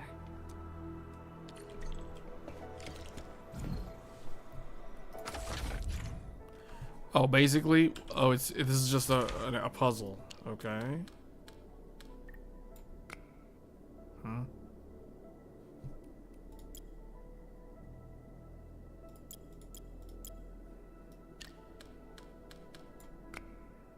can't go like that.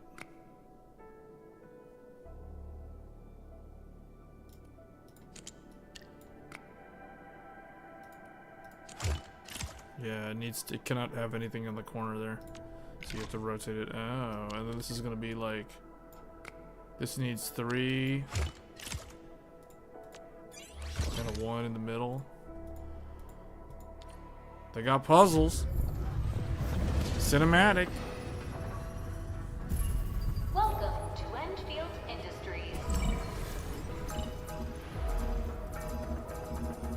That's a lot of new messages. Booting up. Someone save us! The Valley Fort! So many land breakers! Help!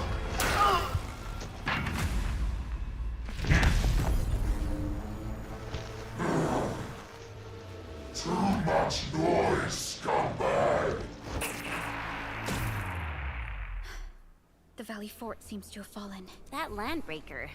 Was he trying to taunt us? An LB mob raided Andre's basement labs. Another group attacked. Well, the Elden original Ring got byproduct delayed. I don't think Dust Bloods is going to be as hard to run as Elden Ring, though, because Elden Ring is a open world game. I don't think Dust Bloods is open world. Simultaneous attacks at multiple key locations throughout Valley 4. See, the thing that I noticed, a lot of the Japanese game engines have a hard time scaling outside of linear level design. The RE engine clearly has scaling problems, as shown with Dragon's Dogma and Monster Hunter. So, and the Elden Ring, the From Software, whatever, Dark Souls engine, whatever they're using, the Souls engine that they used for, it basically, they've been using the same engine since Demon Souls on the PS3. The big difference, technically the Elden Ring engine is using the same engine they use for Bloodborne and Dark Souls 3. We shall rendezvous with him on our way to the Valley Fort. It's like an improved version of it, but it's still the same thing. And you can see it has a lot of micro stuttering when you it's got traversal stutter in it. And that's the reason why it runs so bad on the Switch. Or the Switch 2. Gear assembly, press the hotkey L or hold L or hold Alt and click this thing. Oh, this is the armor?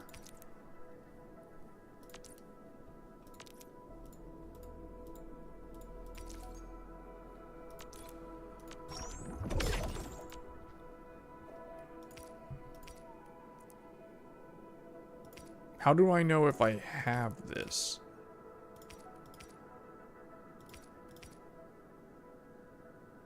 I only have 2 of the wood that's needed to create this.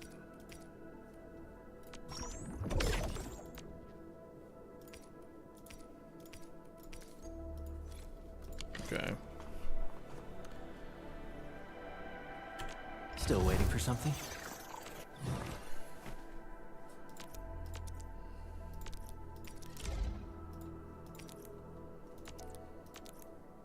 A fine product of industrial manufacturing. Yeah, I kind of already know how all this works. Wait, what is this?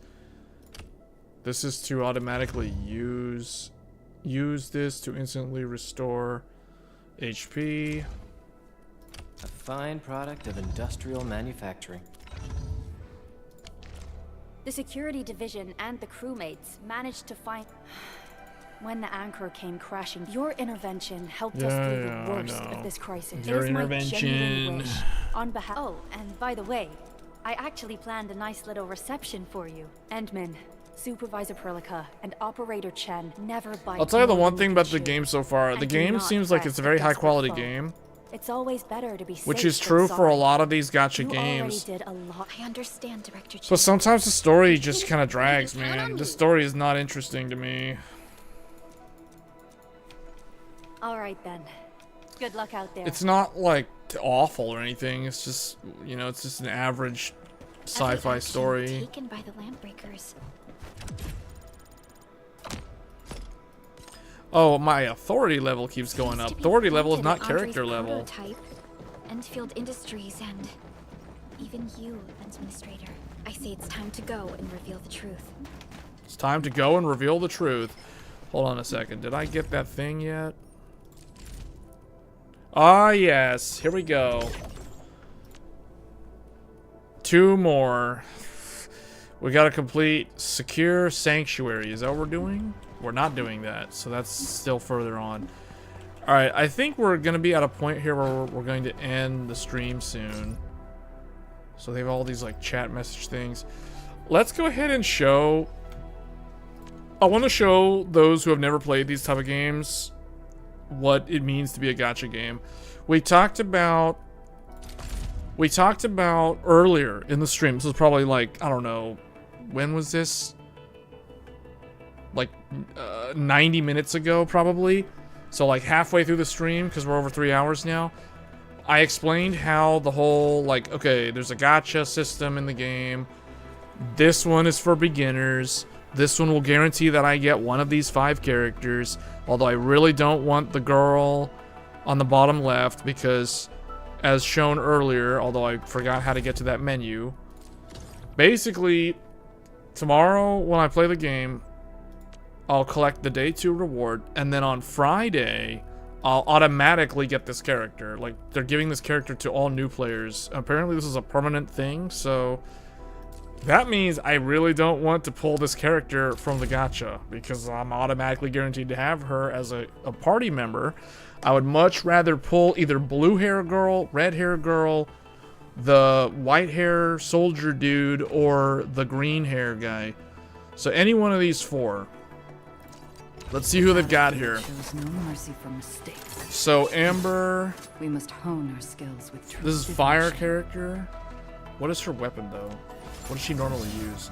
Oh, she uses a claymore. This is basically this game's version of Diluc from Genshin Impact. She has red hair. It's like a gender bender version of Diluc from Genshin Impact. I know I'm oversimplifying the character. That is basically what she is. She's one of the original 5. This guy is like, who is this guy? This guy uses a polearm. Oh, okay. So this guy is like... I don't think there was any original character in Genshin that used the polearm. He does have a unique weapon, though. I will say he does have a unique weapon. Battlefield. He's got the polearm. And what is his element? Physical damage. He does physical damage.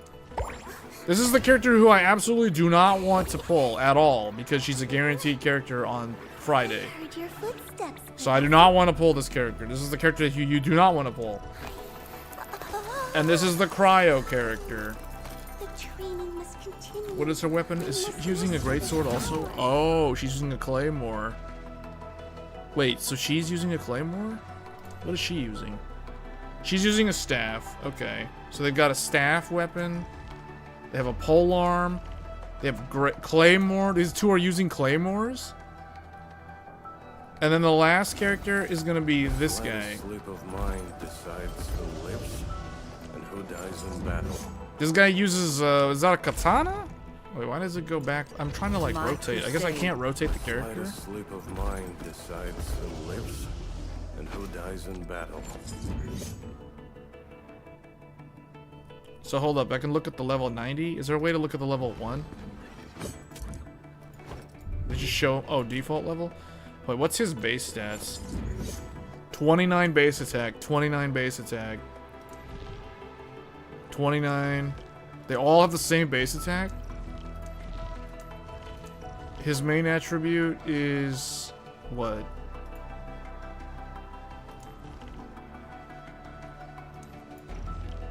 Does it even say?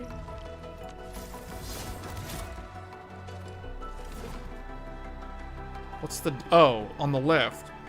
Her base strength is 31. So his agility stat is 30. So this is an agility character. This is a caster. This is another strength. And this is a will character. Interesting. What is that? I don't know what that is. Influences the amount of treatment received by operator. Is that a support role? Influences the operator's arts resistance. Influences the operator's physical resistance. Influences the operator's max HP. So... It's hard to determine what... So agility doesn't mean... Agility is physical resistance. That's not what I would have guessed. Physical resistance is this stat? And this one is just... Strength is your HP stat?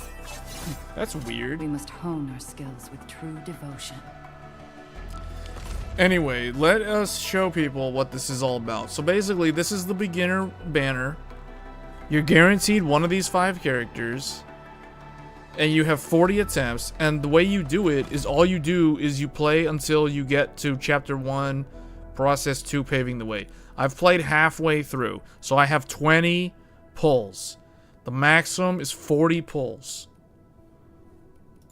On the beginner banner. Once you hit 40, you get to choose any one of these weapons that you want. These are all like 6-star weapons. These are all really good weapons. So basically, the way they're wanting me to play this, from what I can tell, is that you want to choose one. The one you choose is dependent on which one of these 5 you get. Then you would choose their signature, I think. Hold on. But her signature is something different, though. Her signature is this thing. This is not one of the choices. His is that red katana. This is a staff. This is a... Hold on, that doesn't... Actually, none of these look like their signature. This doesn't look like anyone's signature. Anyway, so I guess that doesn't really matter. You just pick whatever one you want. Let's go ahead and do that. Then there's a limited one. This is the limited banner. This is 16 days remaining, and then you have the permanent one for whatever. Okay, so let's go ahead and do this. I'm going to show you guys what it's like to do the wishes. Starting now.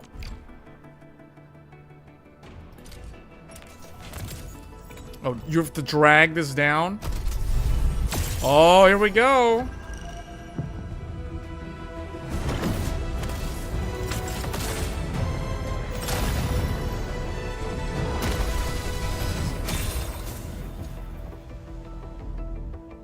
Oh, you gotta click the button?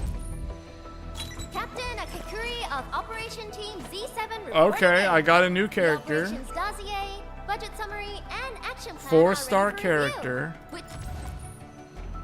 Captain Akakuri of I got another copy of her. Okay, it's like a card game. I got 2 of her now. budget summary and action plan. It's like a common Yu-Gi-Oh Which card. would you like to read first? Catcher, Op Team Z7. Okay. My role is giving the team cover and logistics support. I specialize in defensive operations, and I'm good with the blade. Okay, I got a common. I'll be an effective addition to your... Entov of Op Z7 reporting for duty. I got Mr. Dragon Ball Shenron. And occasionally help with modifying or repairing Originium devices. Antal You may approach me Electric. for such tasks. And They keep on saying their And monologue. Op Z7 Oh, I got another reporting one. for Okay, duty. so this is I studied 1, Originium 2, 3, automation 4, and 5. This is occasionally my help with 5th modifying pull. Or repairing Originium devices.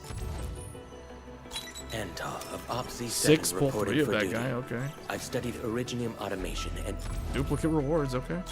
Why do I have to do The this 7th again? one. New character. Greetings, Administrator. Huh? All right. Entov of Op Z7 No, man, we got a reporting lot for of duty. Dragon Ball Z I've in studied here. Originium automation and All right, number 9. 7 skirmisher, fluoride. Got anything to say? Okay, we No? got fluoride. Here we go. Ooh, Ooh, a 5-star. Oh, okay. Oh, okay, so she's a 5-star. So you can pull duplicates of the characters that you already have. Reporting for duty. Okay. Okay. So I got a 5-star. And a bunch of this dragon guy. Like, I got like 4 copies of the Dragon Man. 1 her, 1 him, 2 of her, and another copy of Chen. So, okay, that's it is what it is. Then you get some more stuff for duplicates. And that's pretty much how it goes. Let's do another 10 pull because I have another 10 pull. Here we go. You gotta pull this lever. Come on, let's go. Now I still don't know how to tell if you're guaranteed a 6-star. I guess it'll light up the screen like crazy. Oh, you can see there's two. You can see two yellows. I got 2 yellows. 5-star. Okay, we got the wolf man. I represent the pack. Give me any merc job, and as long as our contract stands, I'll be your closing facts. All right, wolf guard. Why do I have to do this? Another again? duplicate of Estella. Another one of her. Another one of her. Wow, 3 in a row. Wow. Oh, 4 in a row. Wow. Captain Akakuri. 5 in a row. Why do I have to do this? Oh man, duplicates. It's like a bunch of common Yu-Gi-Oh cards, man. Like, what is this? Well, we meet again. Hey, we got the panda. Engineering problem? Put it out. Consider it fixed, and I will be even happier. Zafan, we got him too. Well, okay.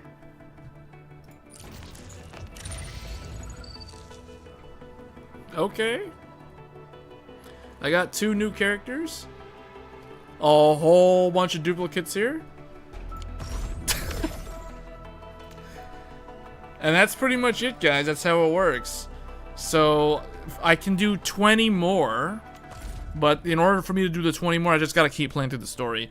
And then basically I'm guaranteed one of these 6-star. 6-star is the highest rarity in the game.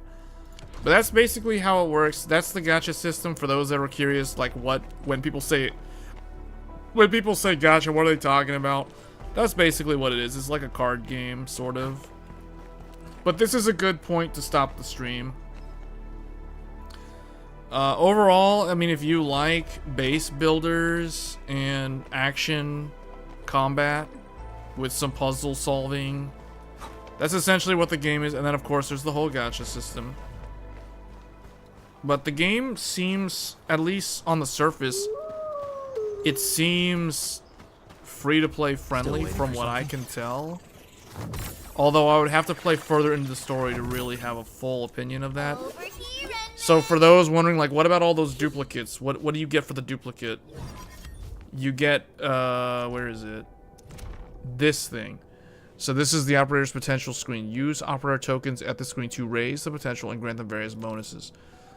So because I have a copy of her, see, because I have this thing,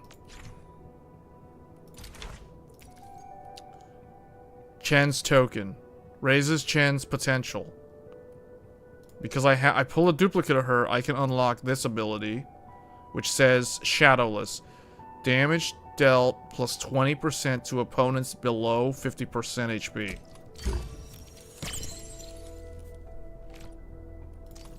So that is one way to, okay, that's interesting. They have like a little postcard thing. That's one way to improve your characters through the gacha system. And then we got a bunch of duplicates of other characters too, like this guy. I got like 3 of this guy. So I can automatically give him ultimate, overclocked, moment, improved, electric amp, and heat amp effects increased to 1.1 times.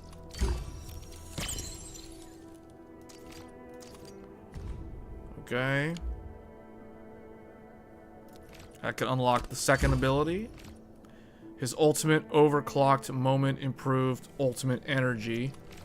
And then also this one. When an enemy with an active focus. Oh man, this is the part where they get people, they're trying to get people to spend money, like for the whales, because on the high rarity characters they're giving you these artworks. So it looks like at constellation level 1 there's an artwork, at constellation level 3 there's another artwork, and then it looks like there's probably one at level 5. There's one up there, I can see it probably. Okay. So that's what the duplicates do. I didn't pull any duplicates of her. I think I pulled, yeah, I pulled duplicates of her. Estella, I got 3. Okay.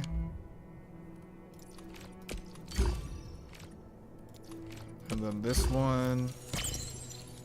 So I did get the red hair girl. I pulled a whole bunch of her. I didn't get any of him. Really? I think, okay, I thought I got a duplicate. Oh, that was the dragon. The dragon only had 3? 6.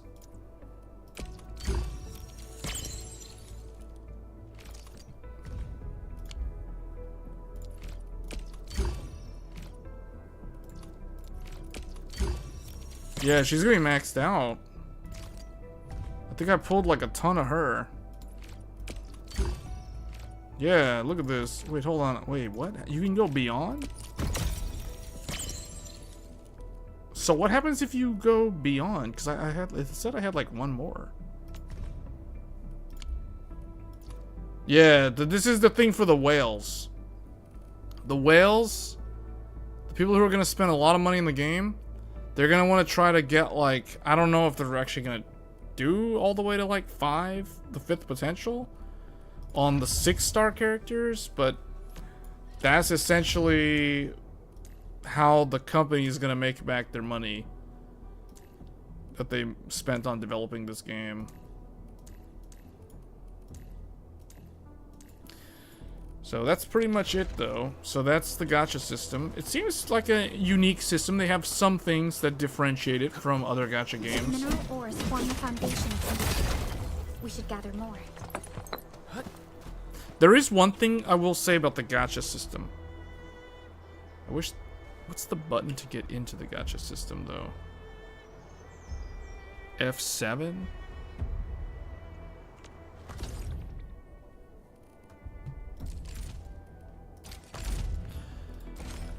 There is one thing about it, though. I hate fools who like to not this. micromanage. There's one thing here, details. It does say... Oh, you guys can't see it, so I guess there's no point. Oh, right here. Oh, well, no, it doesn't even show it. Yeah, right here. It says on the screen. Only once. 120 attempts to guarantee. So this game, unlike other gacha games, like the Hoyoverse games, this game does have a 50% chance of getting the character if it's a 6-star. But then if you don't get the character, it doesn't actually guarantee the character on the next time you see a 6-star. However, there is a built-in system in this game that no matter how many times you're rolling, as soon as you are rolling the 120th time, you're automatically going to get the character no matter what at 120. So, because that is a well-defined aspect of this game's gacha system, it means that if you want a specific secret rare 6-star character like this character right now, you just have to save up 120 of these pulls. That will guarantee the character no matter how good or bad your luck is. So that is one thing that is unique to this game, that none of the Hoyoverse games and none of the recent gacha games have that. So that is, I don't know, but the question remains, is that better or worse, or just like not really that different from existing gacha games? And that the answer to that question is going to come down to how many in-game methods, without having to spend money, does the game give you to accumulate this type of currency, or I mean this type of currency. Apparently there's, okay, so this is just a limited time. So if there's a way to farm up like these Firewalker permits, for example, since these are limited in game, which apparently I got 1 from doing whatever, then it might actually be a superior gacha system, leaving less to random chance, which might actually be pretty good for this game long term in terms of the type of audience that the game is appealing to. So that's just something to think about if you were thinking about playing this game and you're on the fence about playing this game and you've played gacha games, and regardless of what your opinion is on gacha games, That is something to be aware of. This game does... the game is very upfront about eliminating the probability and the gambling aspect as long as you can ensure that you would have 120 pulls to guarantee the character. So that is something unique to this game that I have not seen in any other gacha game that I have played. You didn't expect this, right? So anyway, with that being said, I'm gonna go ahead and get on out of here. That was a first look at Arknights Endfield. I think it's an okay game. I have a similar opinion to it of the game that I played. I think it was last year, maybe it was 2024, Wuthering Waves. This game feels similar to Wuthering Waves. The story pacing. The story is not any more interesting than Wuthering Waves' story. In fact, I kind of think this game's story is less interesting than Genshin Impact and Star Rail. I think Hoyoverse's storytelling and story pacing is superior to this game. That doesn't mean this game is a bad game. It is what it is. It's a gacha game with unique elements that don't exist in other gacha games. So at least we have a fresh idea or a fresh take on the formula in the form of the base building, the factory building, the resource gathering aspect, the automation systems. I don't know long term how well that will resonate with the target audience, because there are some people that will play factory builder type games, but they're not going to play this game because they're not going to touch a gacha game like a 10-foot from a 10-foot pole. You know what I'm saying? They're just never going to do it. So it's one of those things where, because it's a gacha game, it's going to limit the appeal to a certain subset of gamers. However, that subset of gamers is a relatively large group of gamers.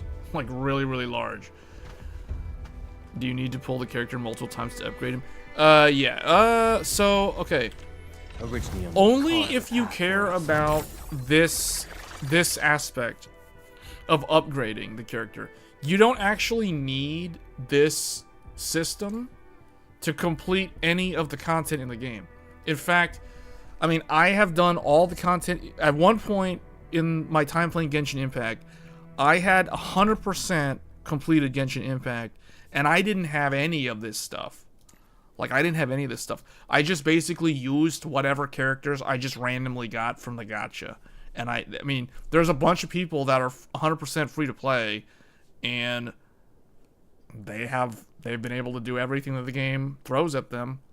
So it's one of those type of things, and this is where some people are against this type of game. If you're okay with knowing that you can do every piece of content in the game, with the exception being that you can't have all the characters and weapons that exist in the game because it's a live service game and because of the gacha system, if you're okay with that, then this game is an acceptable game to play. If you're not okay with that, this is not the type of game that you should play. I mean, that's been my stance on gacha games ever since I started playing Genshin Impact.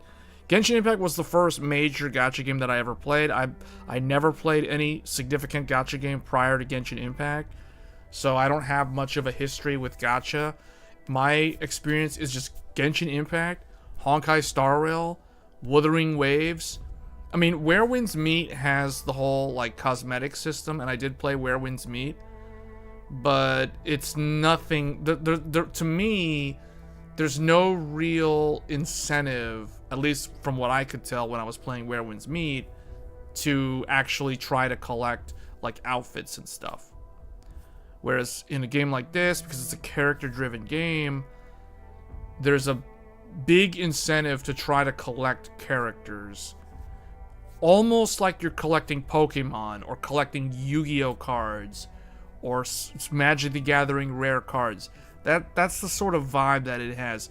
So I do feel like this type of game will appeal to people who like collecting things, which is not a good thing, because some of those people, they don't like gacha, they don't like gambling, and this game, these type of games have the potential to go over that slippery slope of almost borderline gambling, almost predatory gambling.